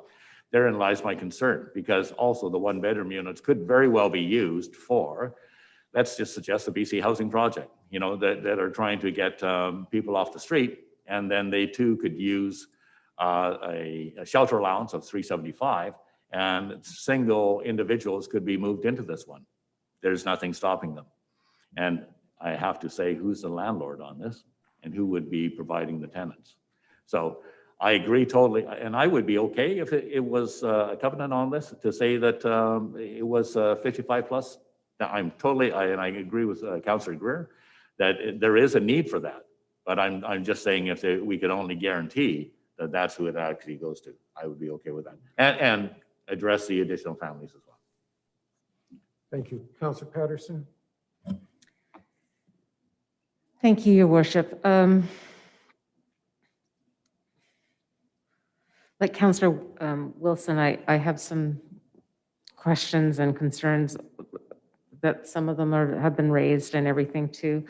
If I was to look at page 180 of our agenda with the background and everything too, the NHS is proposing to enter into a 15-year housing agreement. And it establishes a rental rate based on the city's affordable housing criteria. So I'm okay with that. But then it looks at, okay, duration of agreement, 15 years.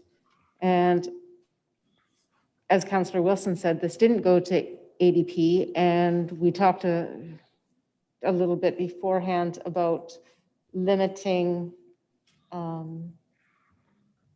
balconies. Yet all the pictures I'm seeing in this package have balconies and everything attached to them.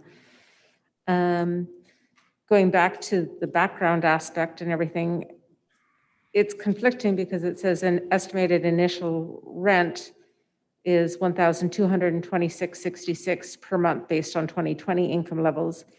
And yet it says tenants must have total housing income of less than 80% of median housing income as established for residents of the city of Parksville. So I really would appreciate having NHS come back and answer some of the questions and that I'm hearing around the table. Because this isn't what I heard from them when they first came to us. We just discussed McCarter, and I was quite okay with 1-bedroom aspects and everything in the downtown core, but single parents and having more than a 1-bedroom or studio suite or whatever, I'm sorry, but we really need more than that. We need 2-bedroom, et cetera, and townhouses. And then even some of the variances or whatever, like it's very close to the Alberni Highway, and we've talked about lighting and everything today too. And there's just a lot of red flags that are being raised for me. Thank you. Thank you. I will speak first because I haven't spoke yet. And then Councilor Fraz, did you have your hand up? So everybody get a first chance first. And then Councilor Wilson will come immediately after that. I'm just a little confused because back when we approved this, I was under the distinct impression that this was an income-related rental. So it was 30% of your income. You bring in your T4 slip, it said, I made $100, you pay $30 for rent, period. That's the way it was supposed to be.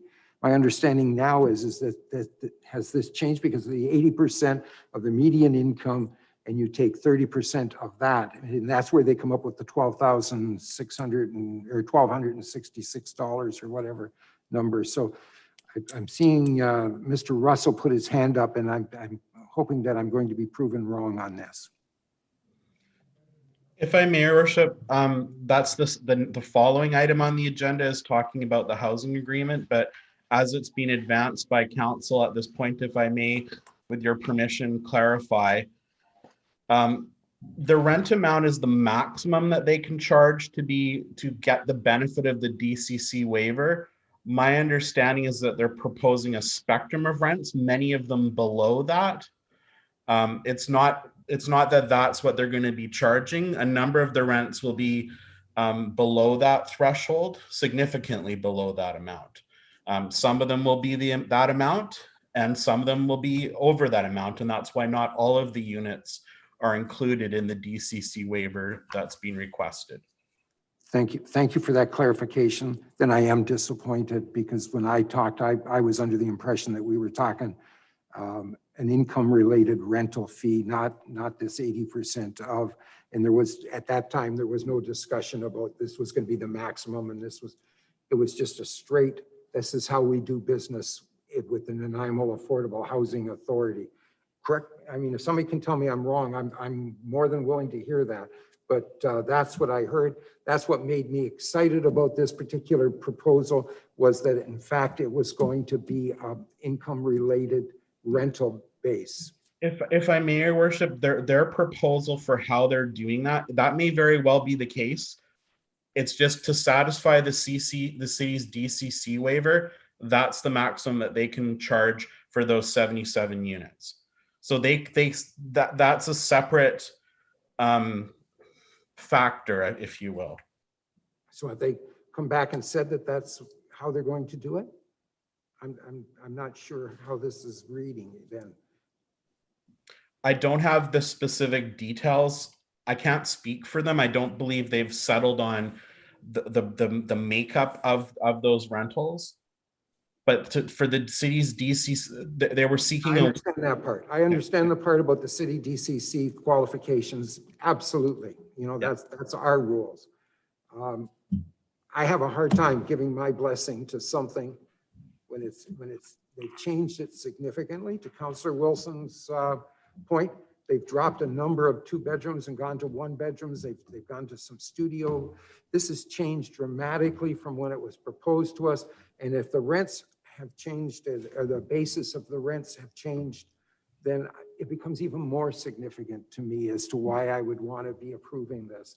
So I'm at this point in time, I can't support it unless there's somebody that can provide me with more information than what I'm getting.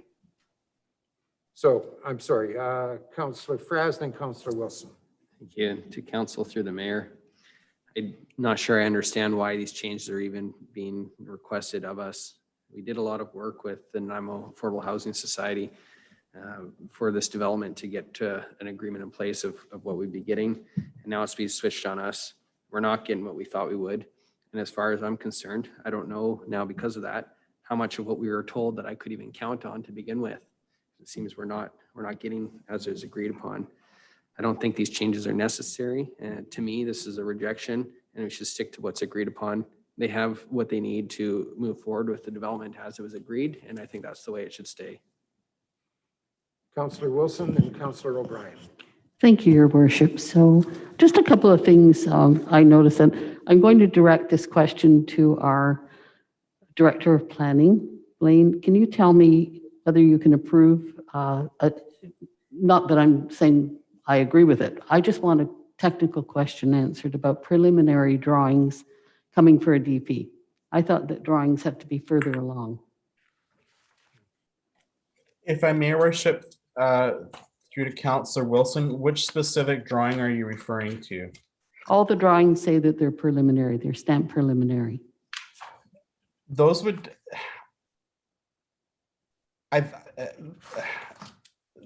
typically a final drawing would be at the building, like at the building permit stage. So this particular development permit area is approving the general forming character.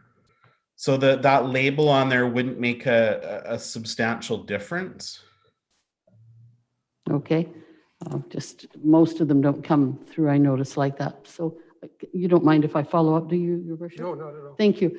So the real question I have, and I would ask Andrea this question, is why does it have to be age limited anyway? Nowadays, they put children with seniors. Why not have mixed buildings? It makes absolutely no sense whatsoever to have a dedicated seniors building. You can have children in there. There's absolutely no reason for it. And I remember Andrea saying that you can have a disabled adult child. You know, it just opens up so many issues about, well, can you have your grandchildren there? Are there even going to be grandparents anyway? Who is going into this building is a real issue. And I have to say that on the RFP, I've gone through this really thoroughly. So ask me anything you want. I can. No, the RFP from BC Housing for this is that it's entirely separate, opposite to what NAH is asking for. NAH on this proposal is saying it fits our needs, but the RFP for BC Housing says it is to fulfill the needs of the community. And when they fill out, and I've got it right here, when they go to BC Housing, they ask the question, how? They have to show how it's benefiting the community in order to get this. So they obviously submitted the original drawings that we saw here last time, not these new drawings, because these new drawings came through January. So that's what BC Housing approved it on, obviously, are the old original drawings, which that really bothers me a lot. And the other thing is that right on the RFP, if you read all of the fine print on that, I remember Councillor Fraz asking this question. Is this transitional? Can people come from supportive housing? Well, yes, they can come from supportive housing on this. That is for sure. And I remember that NAH said, no, we don't work with that clientele. Well, they do actually have several units in Nanaimo that are. So I guess I'm feeling a little uneasy about what we're really getting. What are they really doing? And the fact that they've got an empty piece of property that's for future development and asking us to put in a DP on whatever, knowing that they have not come back with what we asked for. As a matter of fact, they did exactly the opposite. So I could probably go on some more, but I'll let somebody else speak. There's no further discussion. Oh, Councillor O'Brien, sorry. Go ahead. Thank you, Your Worship. And just as a clarification on the drawings to Councillor Patterson, mentioned anyways regarding the balconies on it type of thing as being, and we've already addressed this as far as livability of the units themselves. The balconies look like balconies in all the units. They are not balconies except for on the corner units. If you look very closely, there's only corner units. Where they have it looks like a railing that is facade only. There is no door to get out in there unless the tenants are expected to climb out through the window. So the only balconies that are actually indicated are on the end units, which I am assuming is probably going to be the 2-bedroom units. But the other ones, if you look closely, those are windows only. No balconies, just meant to look like a balcony. And that's really hard for a family to live in a place that they don't have any space where they can get and have a little bit of airspace out there. So it's a deception is what I'm saying. And if I may point out at this time, if I'm not mistaken, this is not exactly the same proposal that's done for town of Qualicum Beach it's not the same. I just noticed it looked like the same architect. Regardless, that's okay. I have a question for Mr. Russell at this time. Mr. Russell, is there any way now that if the proposal could be forwarded to the ADP? If I may, Your Worship, certainly that's an option for council. I know that, I know there's some timing concerns from the applicant, so, but it's certainly at council's discretion. With respect to the balconies, I don't believe there was necessarily an intended deception. I believe it was an intent to mimic the style of the already approved development permit for the original building. But yeah, to your question, could council defer the consideration of the permit or refer it to the design panel? Those are options for council. I just know that that time was one of their concerns. Yeah, thank you, if I may, Your Worship. Yeah, thank you, Mr. Russell. I don't think time is one of the issues that bounds us to approve a development or not. I believe that this one should be referred back to the ADP anyways, regardless. And the few questions we asked, so I won't be supporting it as such, but definitely whatever proposal should go to the ADP before. Thanks. I'll be with you in a second, Councilor Greer. Just as a point of clarification from the Director of Planning. If the applicant requests, he can circumvent the ADP application, or is that not true? If I may, Your Worship, it's not circumvent per se. What they have, an applicant has the option of requesting that their proposal be referred directly to council. Maybe they think it's architecturally fantastic and that it's going to satisfy all the guidelines and council is going to be pleased with it. So any applicant can request that their application go directly to council. We typically would advise someone timeline-wise that, you know, particularly in the case of one that's never been to council before, that we would always recommend, unless it's a fairly basic proposal, that it go to the design panel first. In this particular case, as the permit had been issued by council previously and accepted for the form and character of design, the proponent was given the option and requested the most expeditious way to move this forward. That would be direct consideration of council if council was supportive of the proposal. If council isn't supportive of a proposal, then it's a different equation answer entirely. So if we turn this down, we have to provide them with what we want instead. If I may, Your Worship, if council denies the development permit this evening, it would have to spell out what specific changes it wanted to the permit. Alternatively, council can refer the permit to the design panel, who's not going to look at the number of units, but would look at the architectural style of the building, make recommendations on that, which may or may not satisfy council when it comes back a second time. Go ahead. If I may, Your Worship, or council could also defer any decision until they've had the delegation. One of the items that we may want to think about is the time for our volunteers on the ADP. If after hearing the delegation, council doesn't really still like it, then we've asked the ADP to review something for no good reason. So a better option in this case might be to defer until we can get a delegation before council. You can ask the questions that you have and then make a decision at that point of whether you want to go to the ADP or go back to the applicant and tell them to change certain things.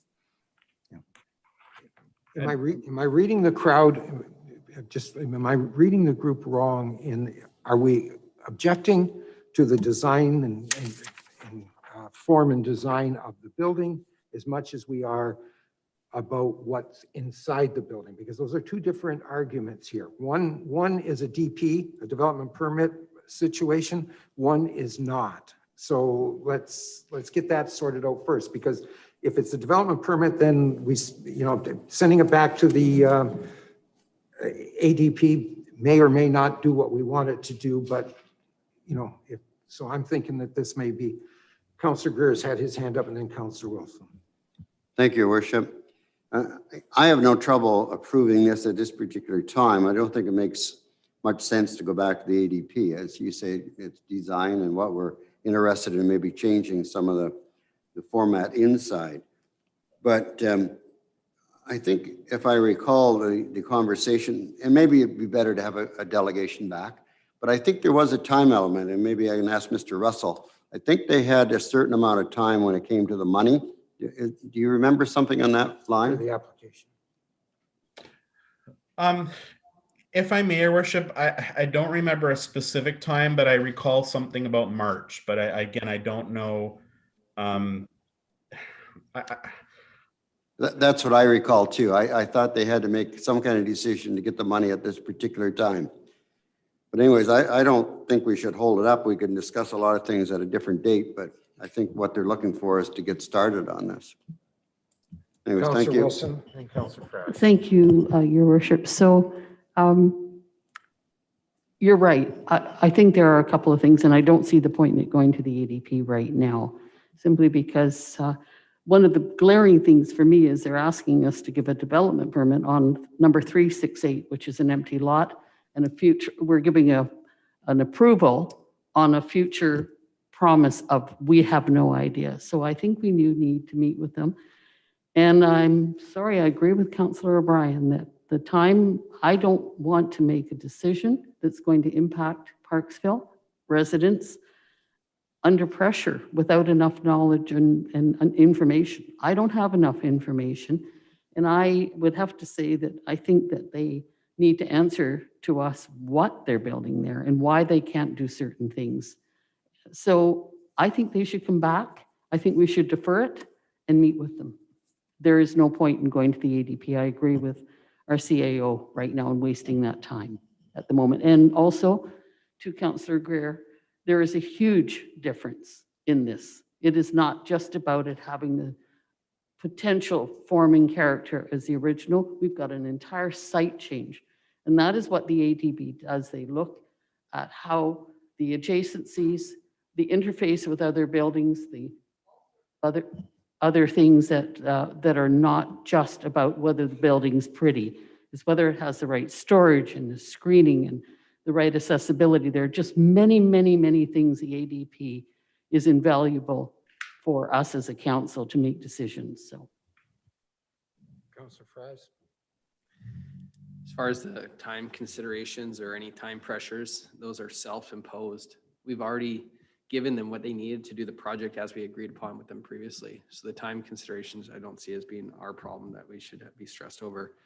I look at this as something that's more of a bait and a switch than anything. So as I mentioned before, to me, this is, especially without hearing from them, this is a rejection.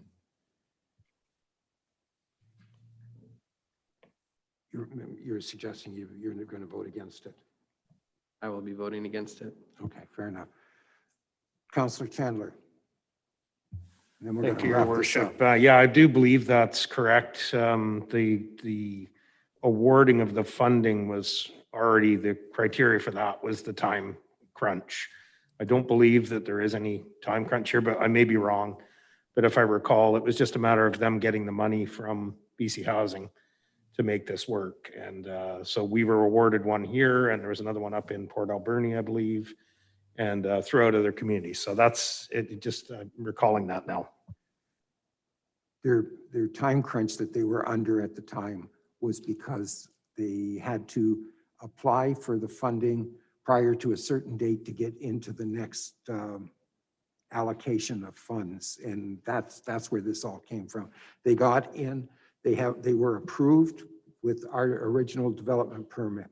Okay, because that was part of the deal. They had to have a development permit or be well underway, if I'm not mistaken, with the municipality before they get their approval. So they've got that far. Now they're coming back and they're going to try to redo it again. So I don't have, I'm open for suggestions from the floor, whether they want to defer it or if you want me to call the vote. It's up to you. You want to call the vote? Call the vote. All those in favor of the development permit and the amendment to it? All those opposed? No, it's unanimous. It was an easy answer. Thank you. Pardon me? That's right. Now comes the interesting question. You have to tell me why we're turning it down, because that's what the requirement is for a development permit. You have to tell them why you're turning it down and how they can fix it. Go ahead, Councillor Wilson. Thank you, Your Worship. So number one, we've got an empty, they're asking for a development permit for an empty parcel of land, and that doesn't make any sense to me at all. I don't think you have to give a development permit on an empty lot.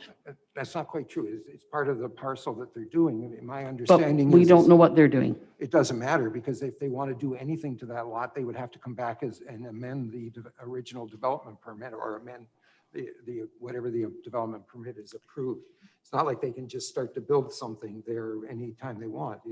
Your development permit is what you're approving. If they want to make a change later on to that corner with an empty lot, correct me if I'm wrong, Director Russell.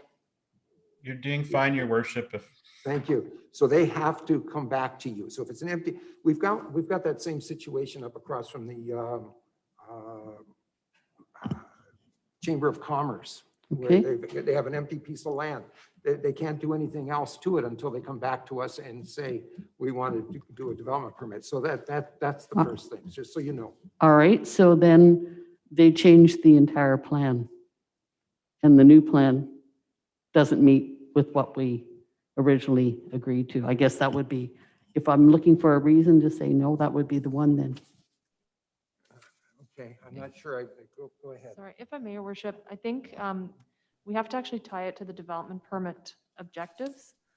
So I think council, it might be challenging. I'm not sure if we can even get a copy of those right now, because it's not so much on the previous permit that was issued. It's the development permit conditions themselves, or the objectives themselves. So council needs to tie it to those, and without having them in front of you, that might be a bit challenging. So I don't know if we can maybe get a copy of them. Thank you. Not trying to defend or offend on either of these, on this situation, but if I recall correctly, Councillor Patterson and Councillor Greer, is the city council got sued one time for doing exactly what we're doing here. So I want to make sure that we've got all our bases covered, so we're not out in the open on this one. If we're going to turn this down, we have to provide them with reasons of what it will take for us to approve it. And so that's the rules in the community charter. It says that we have to do that. Councillor Frass. What it would take for them to get my approval would be to bring the development that we previously approved. Not sure you can do that. If I may, Your Worship, I'm wondering if it might be easier for council if we reconsider or rescind the vote and defer it, so that the councillors have a chance to look at the objectives in the development permit area, and then they can it will enable them to identify exactly what the concerns are, and we can provide written explanations to the applicant if that's easier. But at this point, I think it's very challenging for the councillors to, not knowing them off by heart, to say where their concerns are. So, Councillor O'Brien. Thank you to the CAO. I think even easier without rescinding the vote. If we were to say to the developer that what we require is the same percentage of 2-bedroom or multi-bedroom units and dens percentage-wise in the new amended plan as there was in the first plan. May Your Worship. And that's the crux. Yeah, and that would just be a percentage issue because they've changed it all now. Yeah, I understand exactly where council's coming from, but I'm not sure that that's an objective in the development permit, unfortunately. So it just becomes quite tricky with you not having them in front of you for you to articulate exactly where you feel it doesn't meet the development permit requirements. And so having them in front of you, I think it's a lot easier for you to compare the drawings and see where you feel it's deficient than having to try and do it off the top of your head. I would agree with the CAO. I would suggest that if we can't come up with right now, if we haven't been able to come up with something, I think it's going to be a lot harder to do than we may think. So let's rescind this vote as she has suggested, and then defer it and have a meeting on it as to what it is that we require to approve this. I think that makes the most sense. It's the safest way for us to do it legally. So what I don't want to do is get us in a quagmire that we're not going to get out of. I understand completely everybody's concerns about this. But this is a development permit that's being applied for. You can't go back and say, well, we want it like the other one. We have to tell them why we want it. And there's so many things. And I think we could probably have a seminar from the director of planning on just development permits as to how it works, because we have a different meaning. Development permits are for the exterior of the building and how that all works.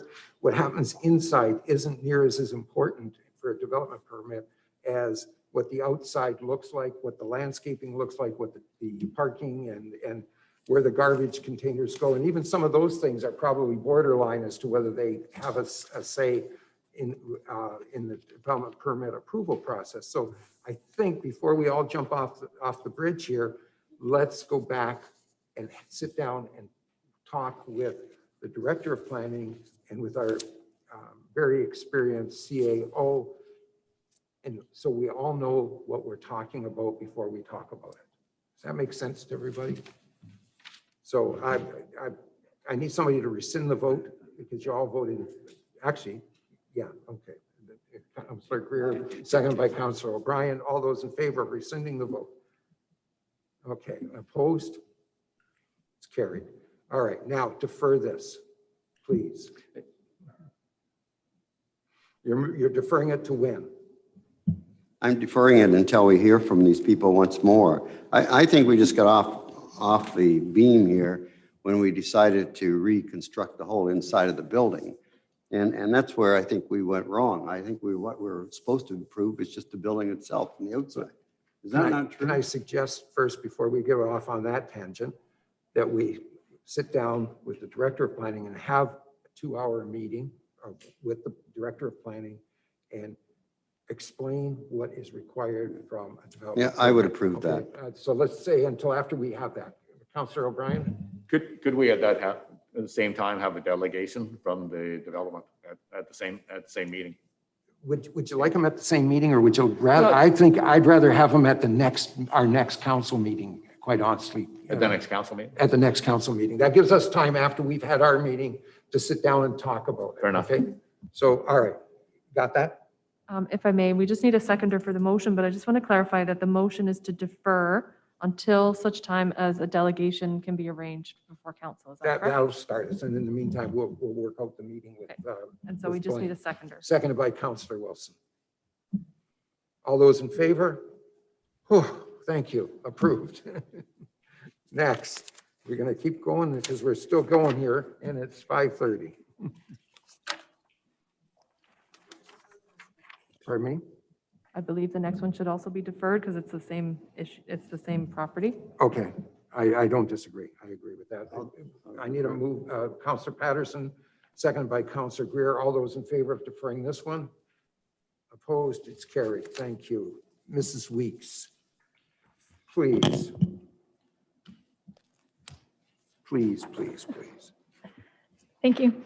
So this report is requesting direction regarding any potential resolutions council may want to submit to the annual Association of Vancouver Island Coastal Communities. The deadline for submission of resolutions to be considered is Friday, February 26th, and the recommendations as per the agenda. Thank you. Need a motion to receive. Councilor Greer, seconded by Councilor Wilson. All those in favor, discussion? Okay, go ahead. In here, there's attachment 2. It's a City of Parks resolution for the VICC regarding vaccines for firefighters, first responders. Is this suggested? Is this one that you're asking us to put forward? Or is it just an example? No, this is the one for resolutions to go to AVICC. We've already put this one forward, or? We're just in the process right now. Oh, We're just gonna so vote on it is part of, it's not just an example. It's one that we're moving this along. Pardon me, I'm sorry. With this, with what we're approving here in this report, we're also submitting this resolution to go to AVICC. Is that clear? I understand, but this is just to receive the report at this point. So we just want to receive it. Then we can talk about your. Okay, your just there motion. wasn't a further recommendation, Okay, so. so I need to receive Mrs. Weeks' report. All right, we got it moved and seconded. All those in favor? Opposed? It's carried. Okay, now, you want to add something to this? I saw this, motion here, and I wanted to know if we are advancing this to the ABACC. I think it's a good one, but I don't see a staff recommendation asking us to advance it. Go ahead. If I may, Your Worship, so these are examples of what staff guessed or thought council might want to consider advancing. In the report itself, under the analysis, there are some suggested wording or sample wording for a motion on page 124 of your agenda. And the two items that are attached as attachment 2 and 3, I think it is, or sorry, attachment 2, which is a two-page item. These were two items that we identified at the staff level as being items that council may wish to consider, but there could be additional items as well. And so council would use the wording on page 124 to identify these two if they happen to be what council would like to advance, and any additional items you'd like to advance.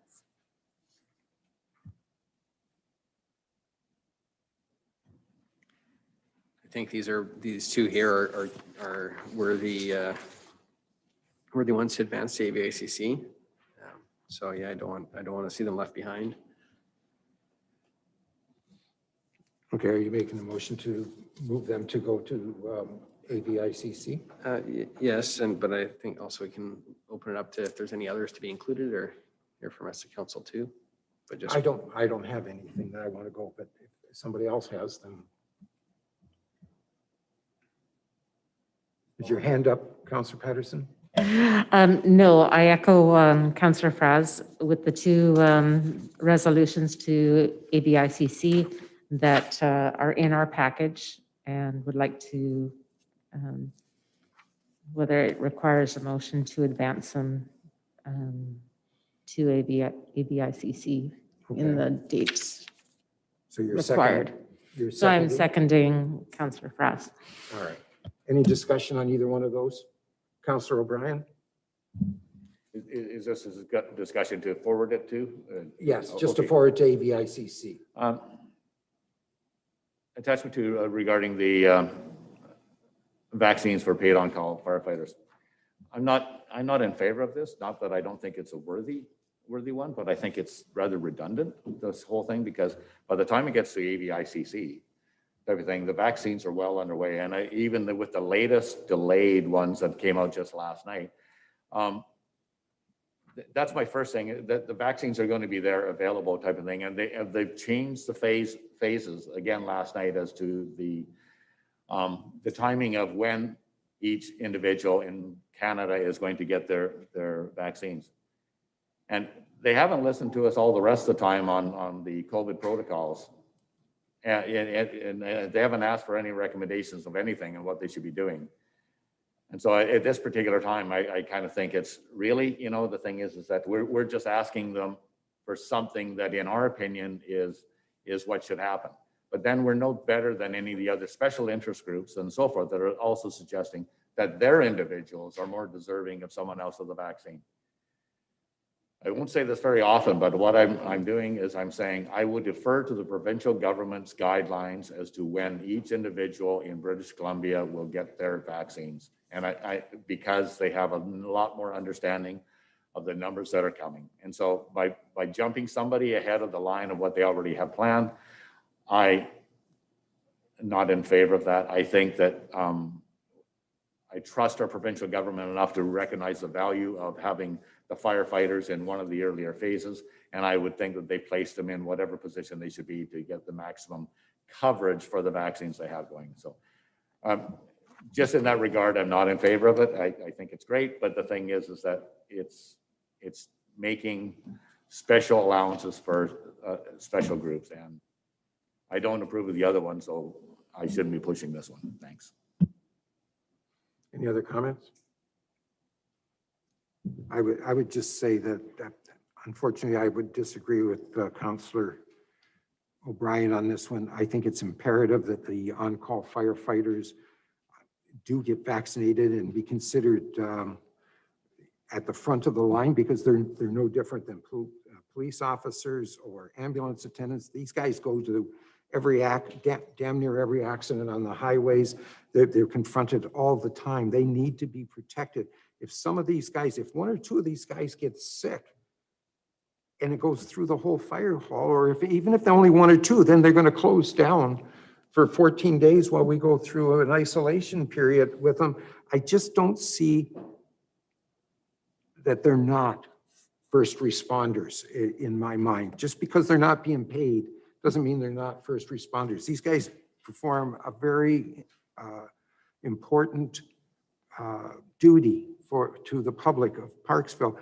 And if we lose some or all of them because somebody got COVID in there, you know, or on the other side of it, if we can prevent them from being lost by making sure that they get vaccinated early on. I'd give up mine because I'm on the next go around by the looks of it. I'd give up mine to give to some of these firefighters. That's how important I think it is for them to be vaccinated and move to the front. You're right on the timing. By the time it goes through the AVICC and then it goes to UBCM and then, you know, and then somebody stands up and gives it a royal blessing at some point in time, COVID's over and we're probably into some other kind of a process by that time. So, but it's the point that we need to show that our support to the firefighters is there. We need them to understand that we think they're that important, that we want them at the front of our line. I think that's really important for me. So that's how I feel about it. So I'm going to be voting in favor of it. Councillor Wilson? Well, thank you, Your Worship. So basically, you just summed up what I was going to say. There really isn't any harm in sending it anyway. And so I agree with both you and Councillor O'Brien. So I say, why not send it? It does send a message and doesn't mean we don't trust the government to do what they need to do. We're just adding a little extra weight to that. So, and I also wanted to ask you if you are for sure on the next wait list, because I'm older than you, you know, so just want to make sure. My understanding is it's up to 80 for the first, right, from 80 No, up. 80 and up, and then 80 and up, we're after And then the that. next group is 70 and up. So Right. I qualify. Oh, okay. I've got your word on that. Thank you. Nope, I'm there. Trust me. I have my driver's license to prove it. Well, they're carved in stone, but they're there. All right. Any other points on this? So the two, Councillor O'Brien? Thanks, Your Worship. So I want to say I'm voting against it for the reasons that I said, but I'll also make a statement at this time that I fully support the intent of this and I value the intent of the firefighters. Is not that I disvalue their services and why that they shouldn't be. I just do not feel that it is our place to forward that forward. But I do appreciate everything that they do and they should be first in line. But unfortunately, I don't think it's my choice any more than I can second the guess of some other groups that could also be justified to go earlier. So that's my point. Okay. I'm going to call the question then. All those in favor? Opposed? Carried. Thank you.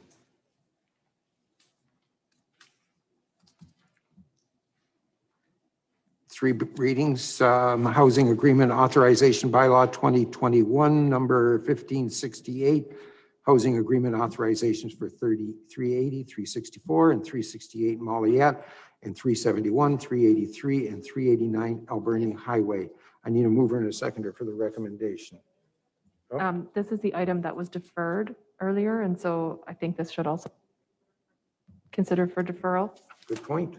Why do we want to talk about why are we talking about it? All right. Next one wasn't deferred, right? No, I'm joking. All right. Third reading, zoning and development amendment bylaw 2020, number 2000.130, map and text amendment to comprehensive development CD 30 at 480 and 490 Island Highway West. I need a mover and a seconder for that one. Councillor Greer, Councillor Wilson, any discussion? Councillor Wilson? Thank you, Your Worship. I may have a question for staff. And we approved 115 McMillan, which is about 3/4 of an acre. And I think the floor area ratio is about 1.80, which is about the same as what they're asking here. And just, it is to you, Mr. Russell, that I just want to understand that this particular lot is asking for the same sort of density, I believe. And it's, if I'm correct, it's 1.7 acres.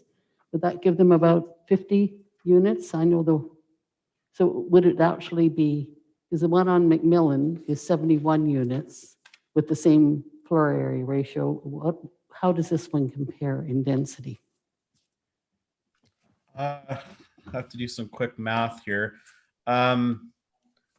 It's rough, just ballparking it. So it's 0.4 hectares and 31 units. So that's probably close to about 70, a density of 70 units per hectare, plus or minus. Are you talking about the one that we're talking about now, the 480? Correct. So a hectare is about 2 acres, right? Yes. Okay, so on this one, I calculated it to be about 1 acre, 1.07 acres. Correct. It's 1.07 acres. Yes. Right. And then I calculated 50 units on that. I'm not in front of my computer anymore to figure out how I got that, but it did make sense at the time I calculated it.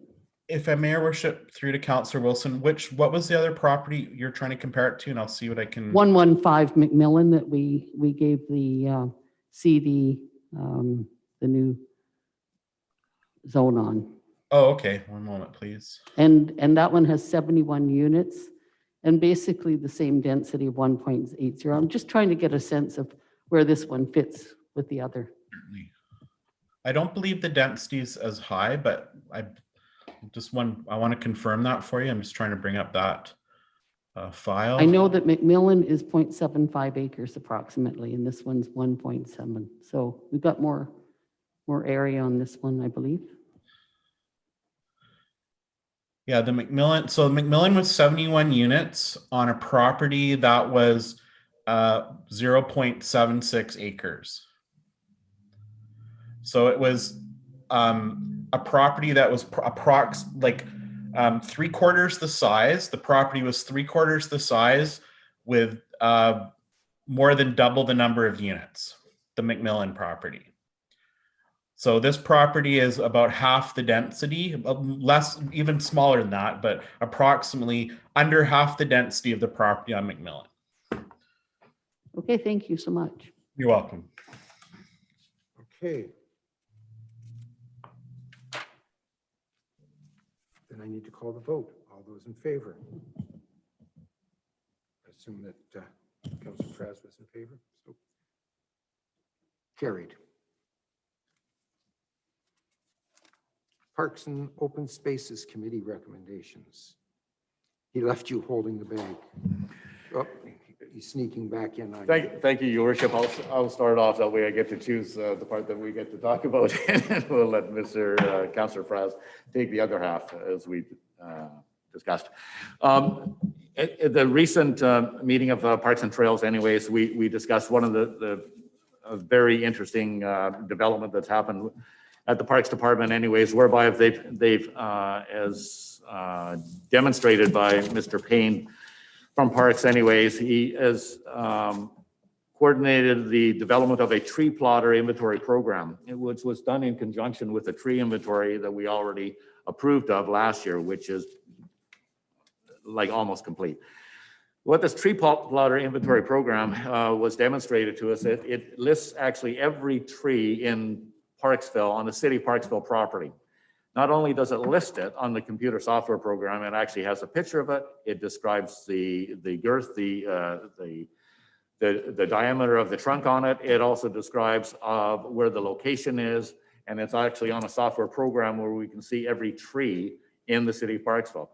And that's all well and good because it does two things. It lets us know where canopy is devoid and missing and where we can improve on.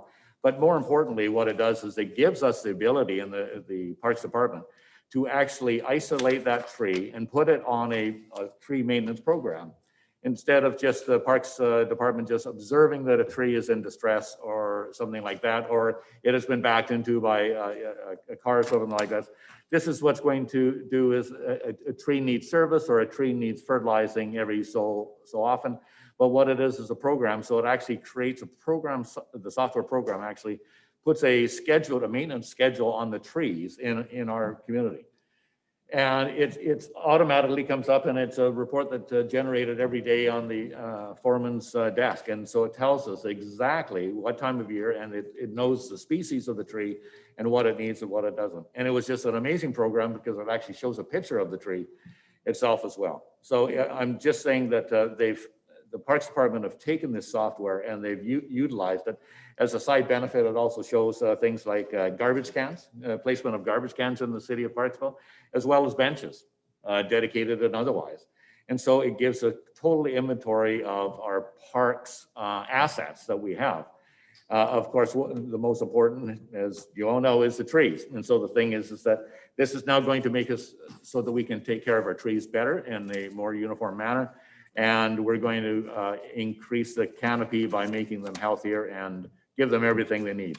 So it's just kudos to our Parks Department for coming up with this. It was an amazing program, and I was blown away that they were able to utilize it in such a way. So that was the most exciting thing I had that week.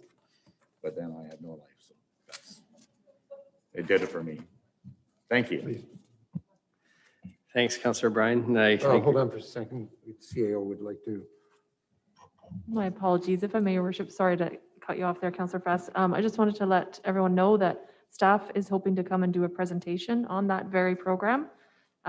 We're just figuring out a couple of tweaks, but I think it would be very nice to have them come and show in an open council, maybe when there's humans allowed back in the room, and they can demonstrate how great that program is. And I think it's pretty exciting and something new. We're starting to get into the modern age with our technology. So thank you for that, Councillor Bryan.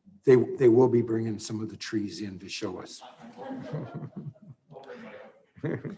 Yeah, Councillor Frass, please. it is a very cool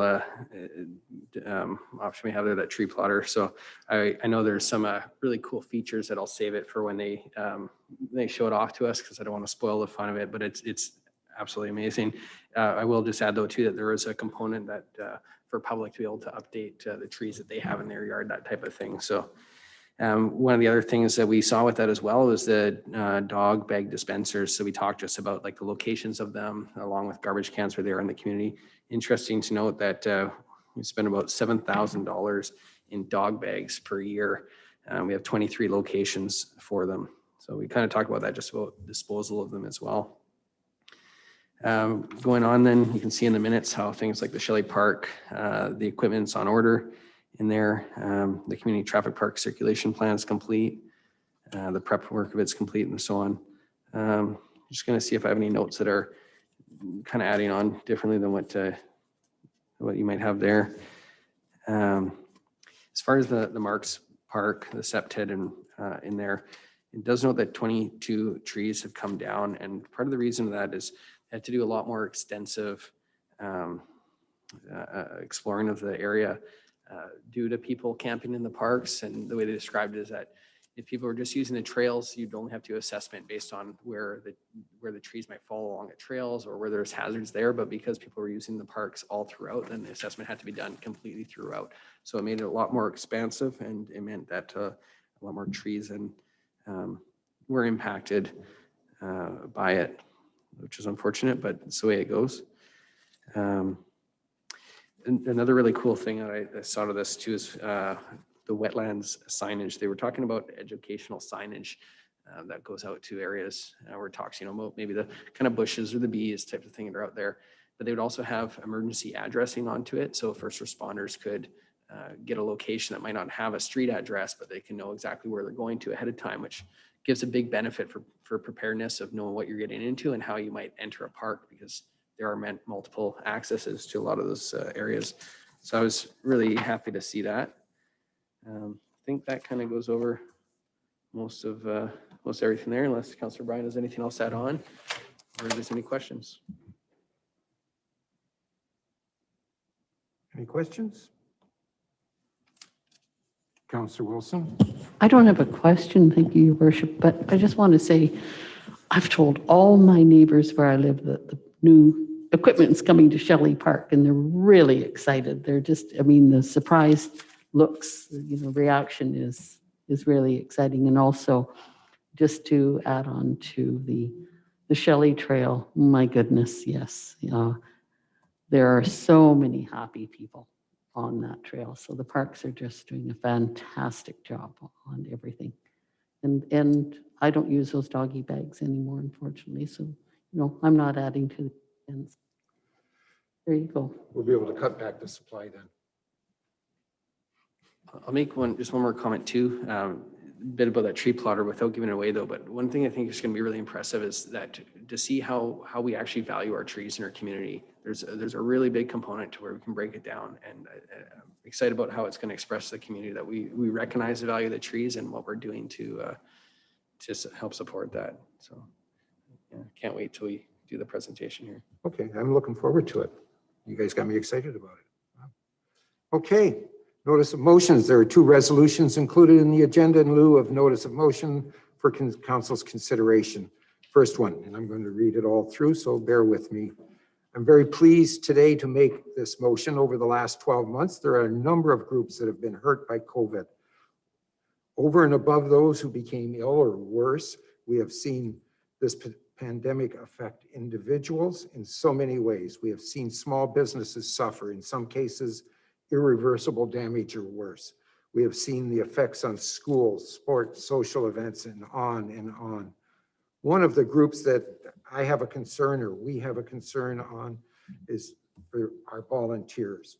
One of the things that has always been above and beyond in the city of Parksville is the roles of our nonprofit volunteers. They make our community.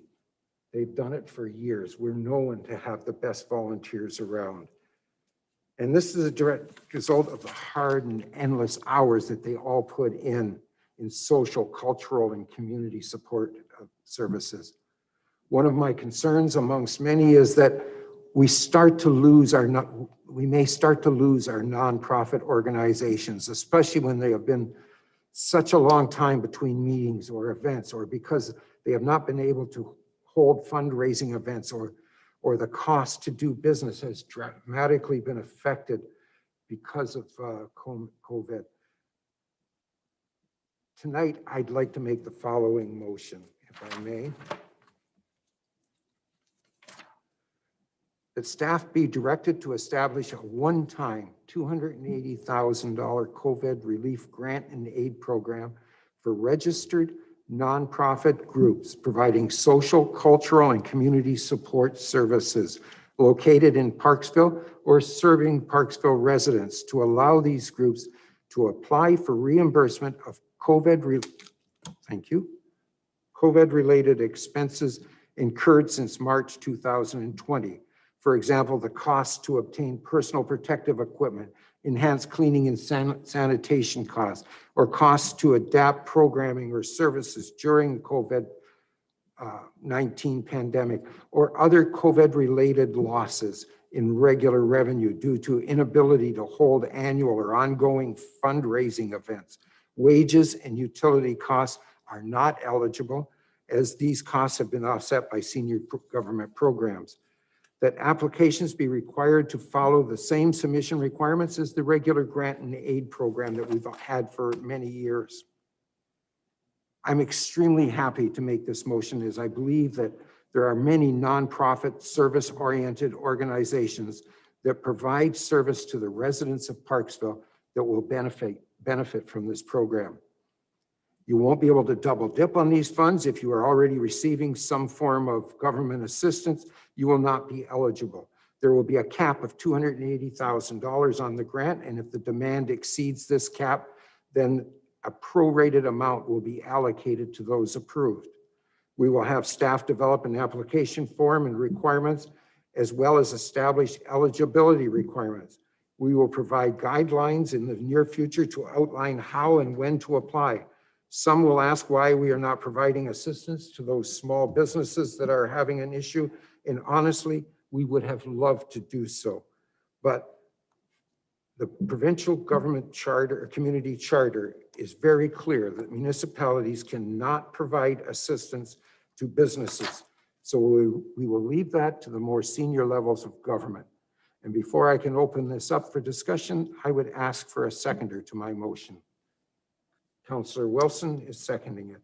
Discussion. I've said a lot, but anyway, Councillor O'Brien. Thank you, Your Worship. I think this is a wonderful recommendation and a motion at this time anyways to help out our nonprofit groups out there. I just have a more of a technical question anyway. So regarding the grant and relief funds, it was the COVID grant and relief funds, by earmarking this $280,000, this is probably to our CAO. What balance do we have left over that is unearmarked after that $280,000 is taken out of everything else that we already approved previously? If I may, Your Worship, off the top of my head, I would say it's about 200,000 that would be left. It could be a few thousand off here or there, but I believe that would leave us with about 200,000, assuming that all of the grant funds that were allocated earlier or spent. So there might be a little bit of wiggle room there, but. Thank you. As a follow-up, Your Yeah, Worship. please. Yeah, thank you, CAO Kaler. And the reason I'm asking is because it's a moving table here. But the thing is that we previously had unanimously approved support for the Bolinas track, using, if we could, the COVID relief grant funds type of thing. And it's, I didn't think we might have to use that venue to support the Bolinas track, but things are kind of falling off the rails as we speak. And so all I was just saying, because at that time, the motion was to preserve $250,000 was the ask at that time for the Bolinas track. So I'm just saying that, you know, I want to make sure that, you know, that money would be available if we had to go into that, and we had approval, you know, to use those funds for the track. If I may, Your Worship, through you to Councillor O'Brien, this does not account for that. So the most recent discussions we've had on the Bolinas track was with the school district at the staff level. They indicated that it is at the capital stage right now.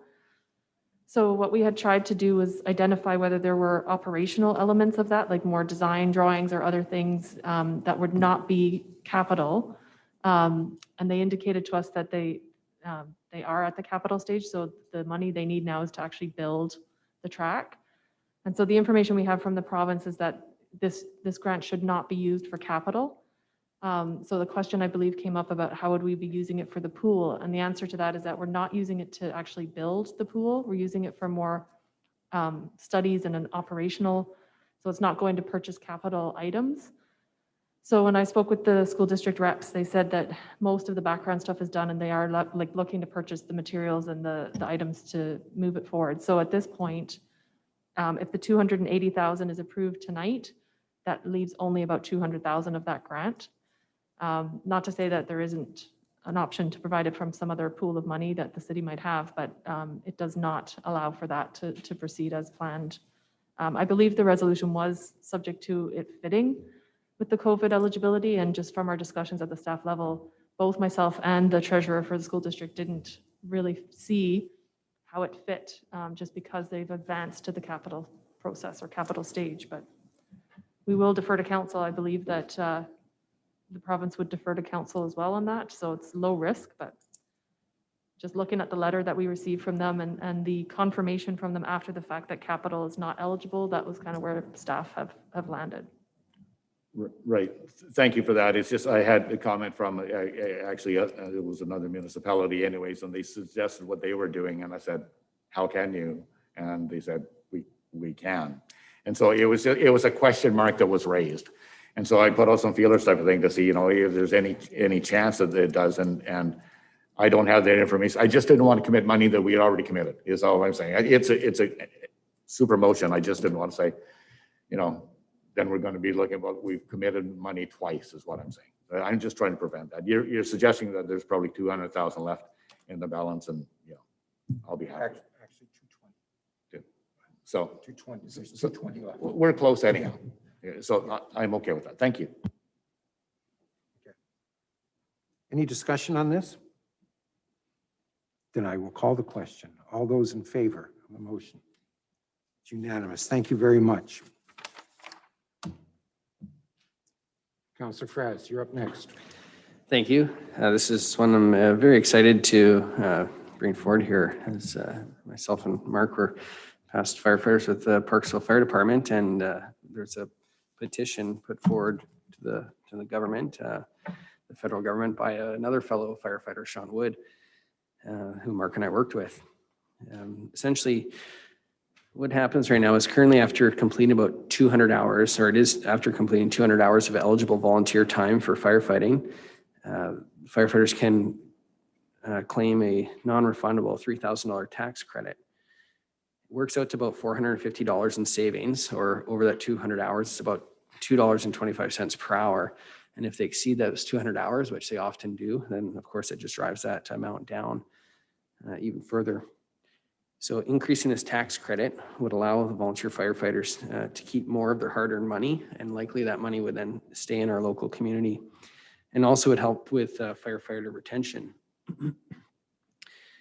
It's with great thanks that I extend to Sean Woods for initiating this work, and for Gord Johns also for sponsoring the petition. And I hope that that all of our Parksville can get behind any unanimous support for the city of Parksville on this.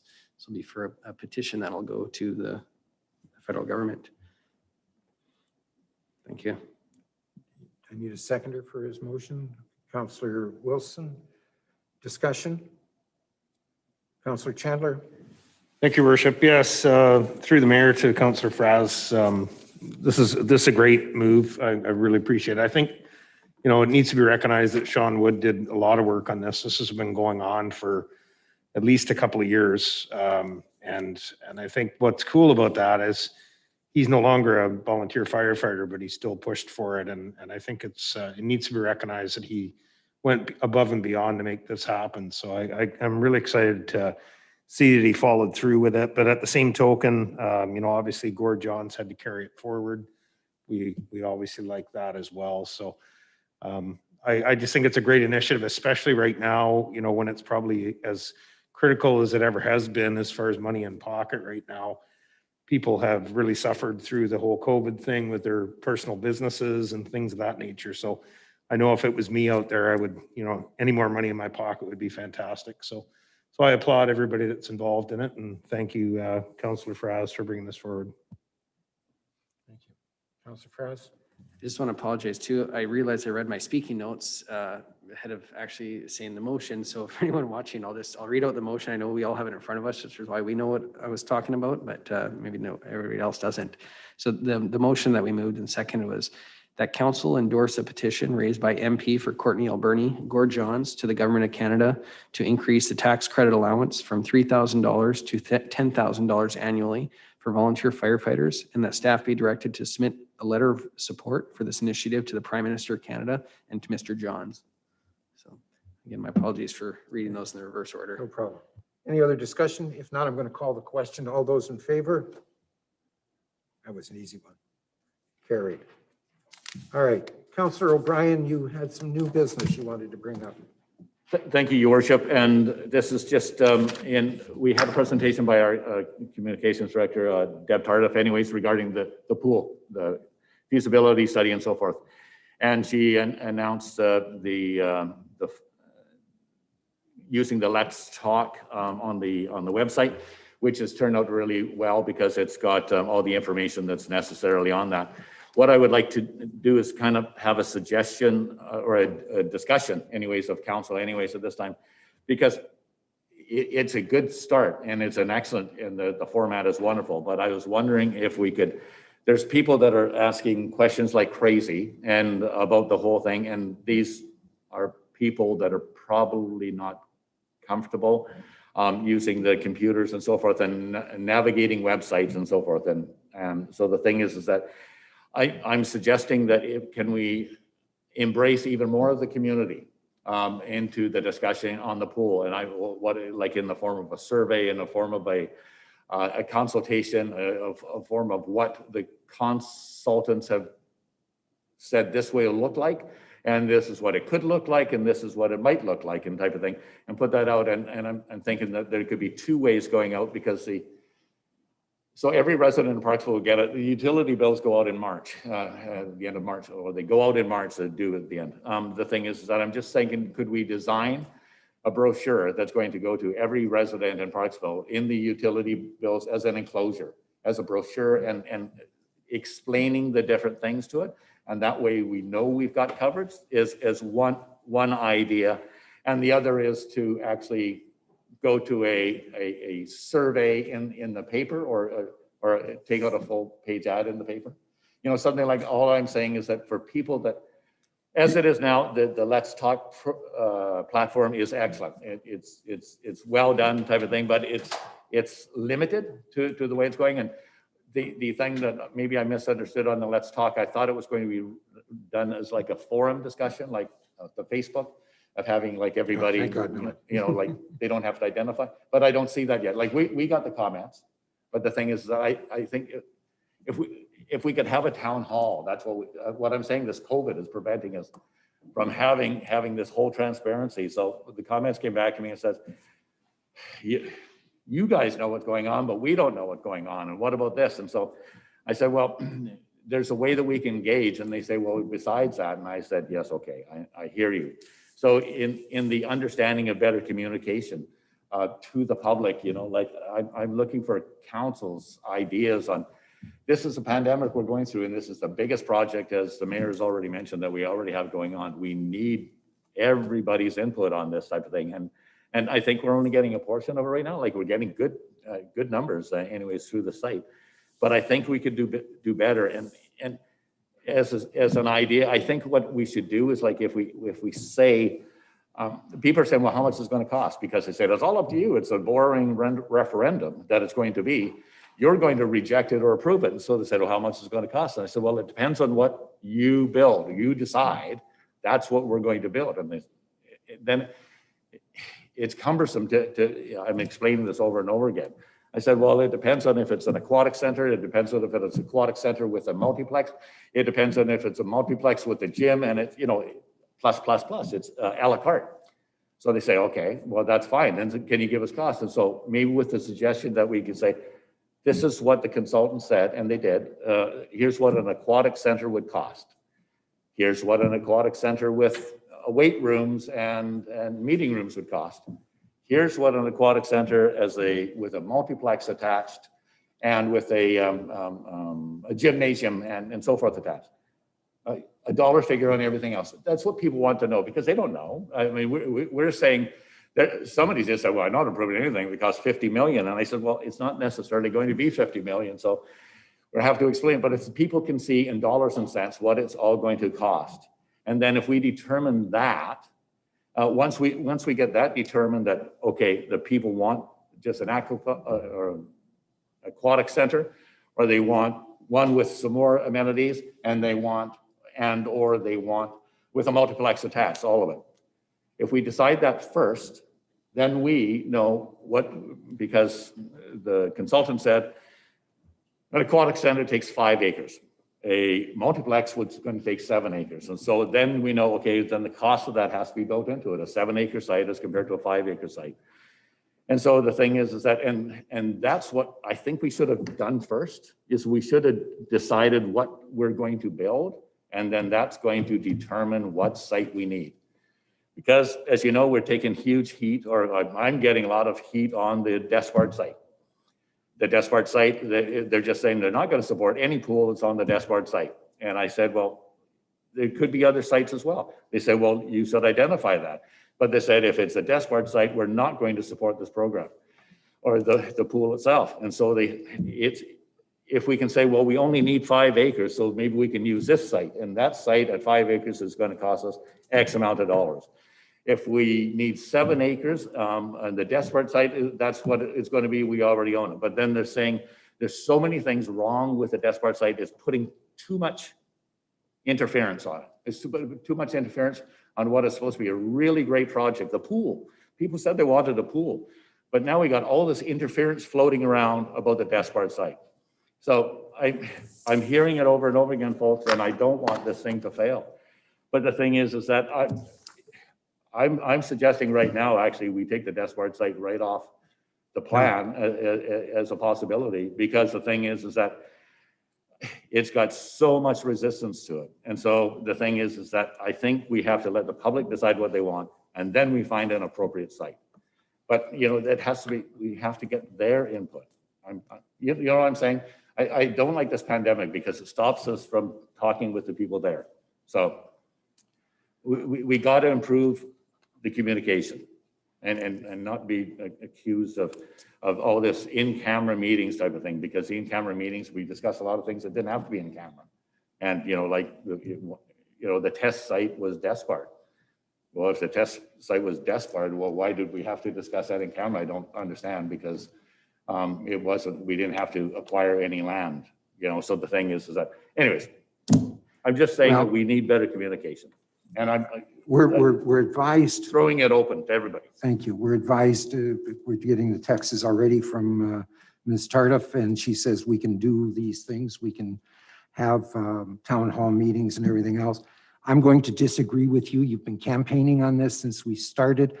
I have heard nothing. Well, I've heard a number of negatives on Despard, but I've heard far, far, far more people that think Despard is the right place to be. So, you know, we're not here to decide whether Despard, we've already decided that decision was made.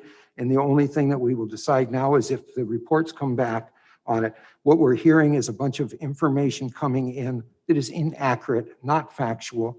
We're talking about wetlands that we're not on, talking about covenants that we're not on, that we're not infringing upon. There's so many things that to your point, the communications needs to get out too. But, you know, to suggest that we're going to withdraw the Despard site is just, I mean, that's not what we need to be doing at this point in time. This is where we went.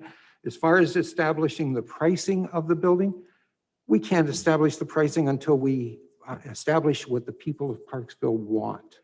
And that's the important part. And until we get that, we can't come up with a price. And once we get a price, then we still don't know what it's going to be until we decide whether we're going to do it in relationship to the region, whether we're going to do it ourselves, whether we're going to do it as part of the region. There's so many ifs yet. Yes, it is confusing.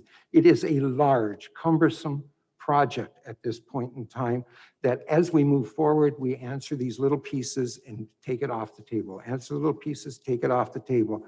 We have to look at this. But as far as the Despard site goes, I challenge anybody to show me we're not anywhere near the wetlands. Well, there is, even the wetlands are not true.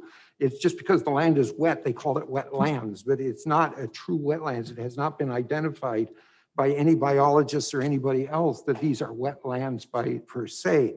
So, you know, and we're not on the wetlands. We have one corner of the parking lot which touches onto what used to be considered the Ermineskin Nation's property. The rest of the property is on lands that were annexed prior to the Ermineskin situation. So, you know, we have to be careful what we say. And I know you have a vested interest. You don't want it on the Despard properties.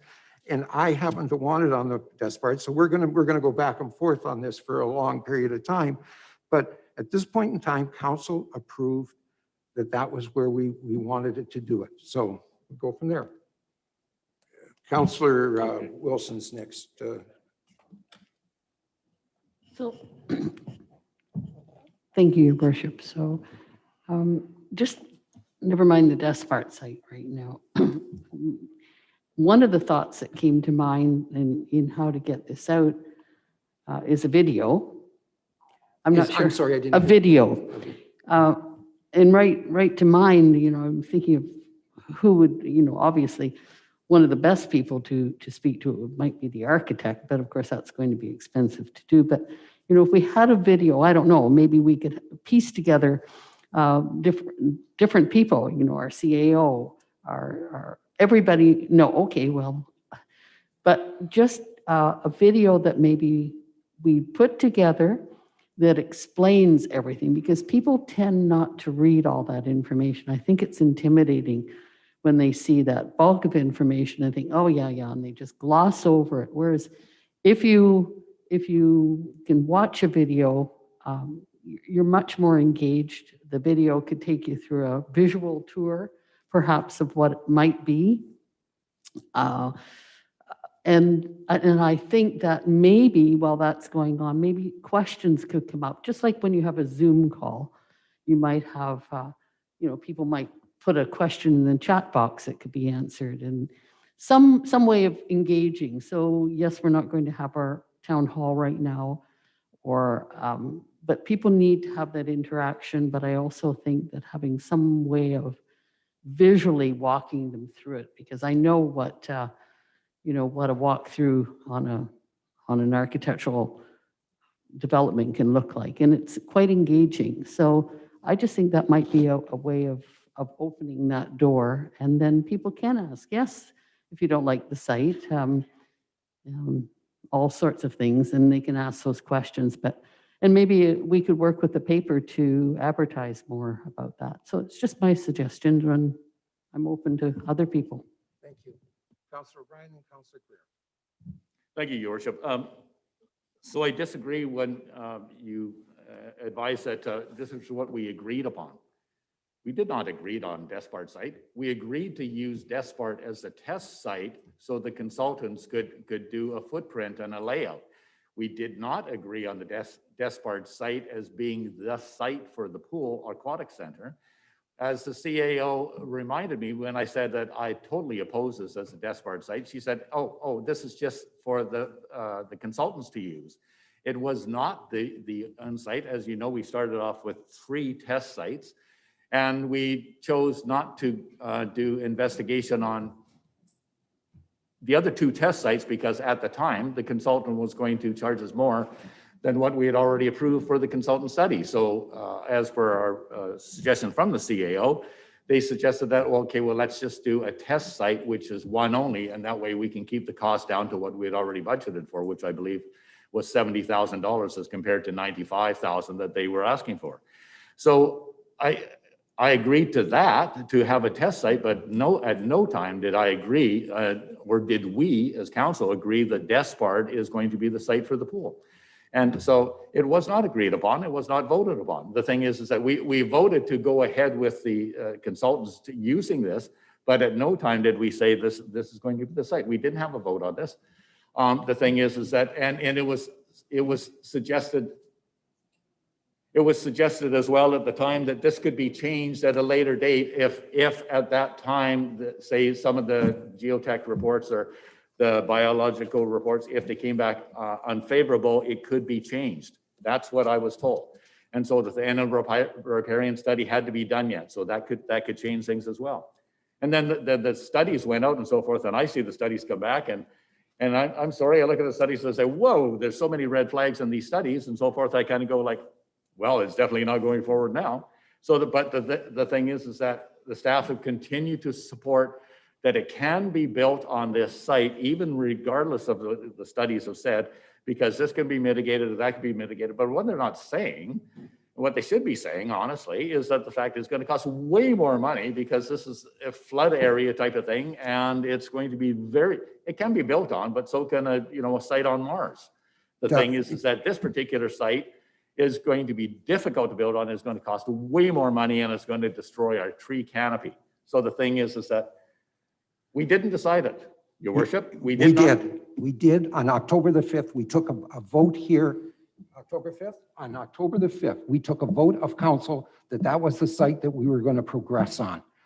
So if you weren't here or if you didn't remember that, I'm sorry, but we did take that. I remember very well. And you and I had the same type of discussion at that point in time. We certainly did. And the vote was all but yourself, and I believe Councillor Wilson was the other one. So Councillor Wilson and I voted against that at that particular time, and it went through, but at the same time it was pointed out. Wait a minute, you just told me it didn't go through and that we didn't have a vote. So now you're saying it did go through. Which one is it? We approved it as being used by the consultant as a test site. No, this was long after the consultants were done. No, it wasn't. It was for, anyways, regardless. Councillor Greer. Thank you, Your Worship. I think Councillor O'Brien, you're just panicking a little bit at this particular stage. I think this is all too premature to get excited like you are getting excited. I think the site that we had picked was the site that we were going to look at first. And I agree with that. I agree with the fact that we did have that vote.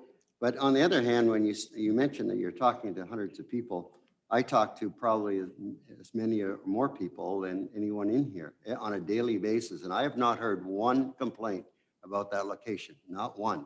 In fact, most of the people I've talked to think that's a great idea to have it in that area because the other sports complex and so on are there.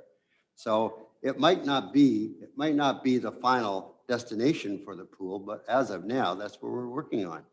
But I think you have to, this is a long process.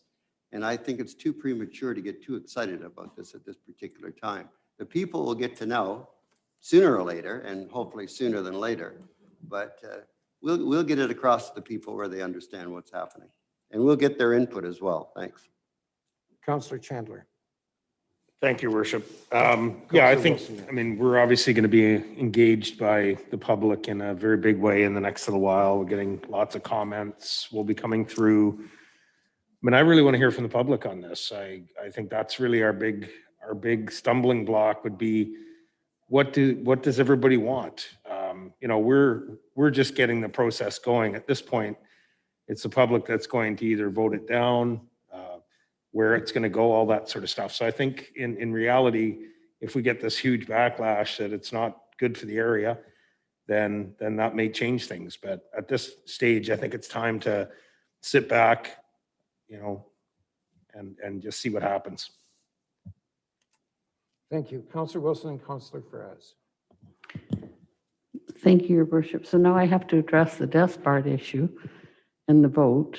I have to say that my memory of that is pretty clear. Originally, Councillor O'Brien and I did vote against it as a site, but the rest of council decided that they wanted it, and that's fine. You have to accept council decision. It came back, I believe that's how it happened the first time, but it came back a discussion that we needed to determine the test site.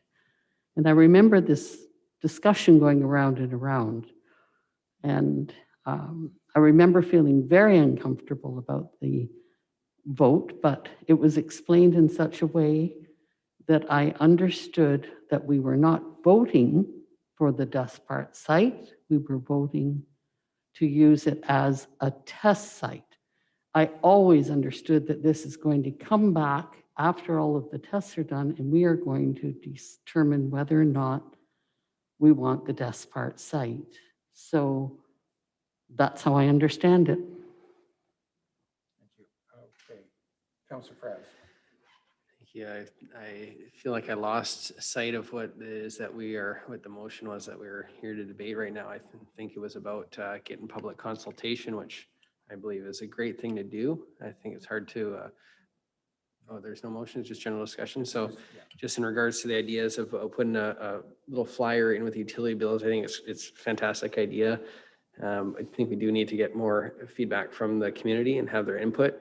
What we're doing right now, arguing over this, I think is too far ahead of, getting that kind of information back.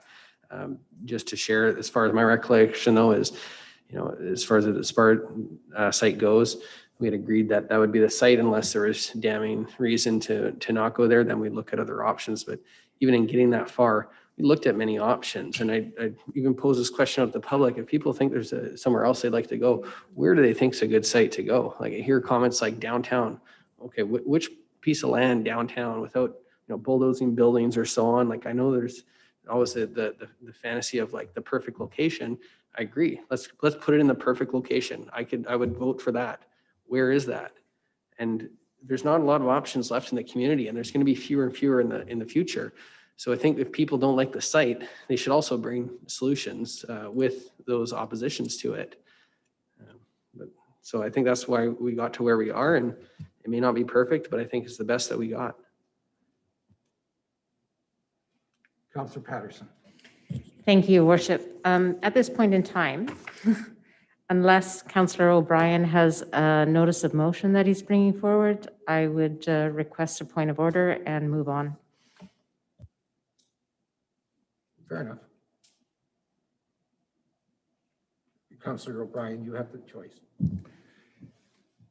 Thank you. This was brought in under new business for the fact that I wasn't interested in making a motion at this time. I was interested in getting a discussion in the public forum as to what was actually happening on the aquatic center. And I think it's important that we discuss this in the public forum whenever possible. And this is the only time that we can do it. We're in quorum type of thing, so we don't have to make decisions, but we can have discussion here. And that's why I think it's a conversation worth happening. I'm sorry that you feel it's time to move on, but I am making no motions. I'm making some suggestions, but hoping for your suggestions as to how we can engage the public further. It was just like, that's where it all started. But the thing is that it's like that we were put the cart before the horse. We haven't found out what the public wants in a aquatic center. Like, I'm talking footprint size, whether it's multiplex or whatever, because I had some people said, I thought you were just building a pool. And I said, well, it could be a multiplex as well. And they said, well, we don't want a multiplex, we want a pool. And I said, other people say, we want a multiplex. And I said, well, that's great, you know, but the thing is that, and so this is the discussion we have to have with the public. But see, after that is decided, the multiplex, you saw the drawing, the consultants did a great job. It can take a much larger footprint of what it's going to be. So once that footprint is decided, that helps decide the site. That I truly believe that Despard was the test site, just so that we could show it on a rendering. That's where I thought it was going. So the thing is that then if we had it decided first what the public wanted, like, they don't think that 50 million is a good idea, or they think that 30 million, we're talking ballparks there, just like the consultants. That's all I'm saying. All the idea is basically is that just get that footprint decided. Then we can say there are certain sites. And as to Adam, Councillor Francis' point anyway, is about, are there better sites? I can, you said, like, be constructive and so forth and go. You had a better site that actually you suggested it during discussions as we were just talking informally. And, but we can't talk about that because it could possibly involve land acquisition. And so we can't do that at the same time. But you did discuss one that was it was a great idea. And the thing is that I had another one or two items that I thought was so there are sites available, folks, but other than Despard. But the thing is that I think that that's what we should be looking at. But it's just a discussion, Councillor Patterson. That's all I'm doing. I'm not here to put a motion. We do better when we get all of our heads together. And that's all I'm saying. But to just adamantly say one site, that's what I am against, obviously. You may not believe this, but I actually agree with Councillor O'Brien on this fact that this is how we got to make a decision. This is such a complex thing that we have to have these discussions. We will have heated discussions about these things, but that's at the end of the day is where it comes, where a good decision will be made. I much prefer doing this here in an open council meeting than in camera meeting. There's no doubt about that. So yes, we have to be provided some latitude in our discussions on this. You know, that just makes sense to me. Now, going back to on October the 5th, the motion passed was that the Despard Avenue site be selected as the approved location for the development of the proposed recreation facility. That was approved by a vote of 4-2. That was the exact motion that was approved, or 5-2, sorry. So I'm just telling you what I unfortunately, got. it just doesn't say the preamble that went around the table before that. You know, to say that it was a test. It wasn't that it had to be that site. And that is also inclusive to the fact that the CAO discussed the fact that the riparian study and the biological studies say that it's not a good site, then it won't be that site. That was a preamble, but that's not in the motion. It didn't say, providing the geotech and the biological study and the riparian study said this is suitable. It didn't say that in the motion. It No. should have. Please. If I just may clarify a couple of things. So I think that when we discussed this site, we discussed it over several different stages. And so at the beginning, in November, I believe it was, of 2019, council made a decision to eliminate the two other sites. One was too small, according to the architects, and that was the Jensen site. And the other site was a contaminated site, which was considered to be rather expensive to rehabilitate before you could build on it. So for the purpose of the feasibility study, it was a test site. In June, when the consultants came to talk to council about the fact that it could fit on that site, staff had advised that there needs, and it's in the staff report that we released, there needs to be many, many other studies done to determine the siting, the mitigative measures that are needed, hydrogeological assessments on the wells, environmental studies. Staff have always indicated that it would be a recommendation from staff that all of the decisions made by council, of which there will be very many, should look at ways to enhance the site. We talked with a biologist about identifying probably what would have been the original water course on the area. It is not near the wetland. There's different environmental features on that 100-acre property. But the biological report indicated that you can do development on the southern portion that would enhance the wetland features and other items on that site. There will, as we mentioned, I think in many reports and many conversations with council, there will be 100 more decisions you have to make. If at any point you're not comfortable as a council, you can change your mind. And I think what's being misconstrued or maybe misunderstood is that at this point in time, council voted on October 5th to move forward with the site. If something comes to your attention with the multiple new studies that will have to happen, you can change your mind. You can change your mind if the community comes to you with more information. You can change your mind if the referendum fails and you want to do a different scope. So at the moment, I think what's being pursued or investigated is that that's your preferred site for now, according to the majority of council. It doesn't mean you're locked into that forever. So that's always been kind of my advice to you, is that sometimes you have to start somewhere, because if you just put it out there that you want to do something without anything for people to actually speak to, that's what I think happened in the regional district, where it was 20 years of people saying, yes, we like the idea, but without something concrete to kind of bat around, you don't get to move it forward. And so I believe that's why, from my observations at the council meeting, I believe that's why council chose a site and an option, which had the multiplex and the pool, but also discussed, and it was in the report that went to the public, that there's much, much more work to be done. To move to what we were talking about originally about consultation, council passed a motion at the last meeting that staff are currently working on a multitude of different options.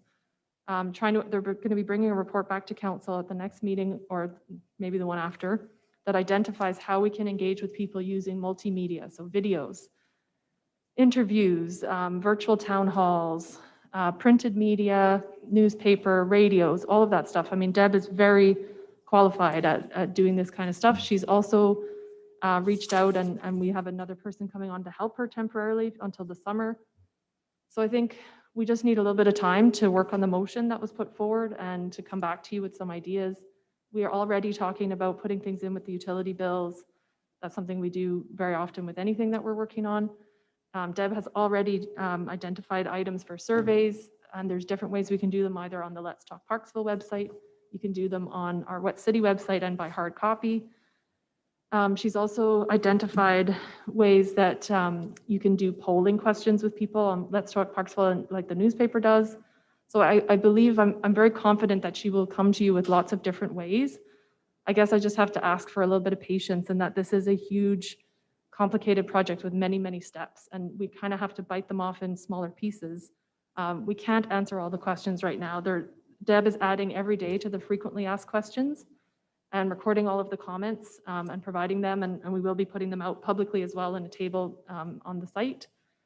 So, we're doing everything we can in COVID apart from meeting in person, but I think there are lots of ways that we can get the information out there that will appeal to people who learn in different ways and who don't want to read copious amounts of information, but just want to sort of have a conversation. So it's coming, but we need a little bit of time to make sure it works and doesn't frustrate people even more because they can't, the sound doesn't work or whatever, but. Thank you. So from that, the CAO just jarred my brain a little bit on it. You and I did agree that on October the 5th, and I remember this very distinctly, is that I said to you, look, if we find out that we can't build on that site for whatever reason, whether it's environmental, construction-wise, or otherwise, then at that point in time, we will make that decision and move forward to something else. That would be that's the logical way to do this. Right now, you're throwing out, oh, it's going to cost hundreds of thousands of dollars more. You don't know that. You don't know what it's going to cost. You don't know what the water conditions are down there. All we know is the first 3 feet of real estate, of the dirt, and what it is. And everything that I've seen on it is, from my experience, as minimal as it might be, has not indicated that we can't build on it. The consultants have told us that we can. So let's wait. I agree with the CAO.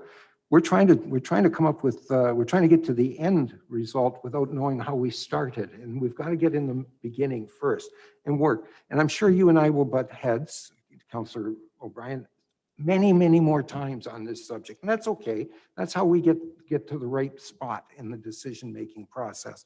But right now, let's just keep moving forward. And yes, there are people that are jumping to the end, as I just said, jumping to the end. How much is it going to cost? Well, you're going to tell us how much it's going to cost. We're not going to tell you how much it's going to cost.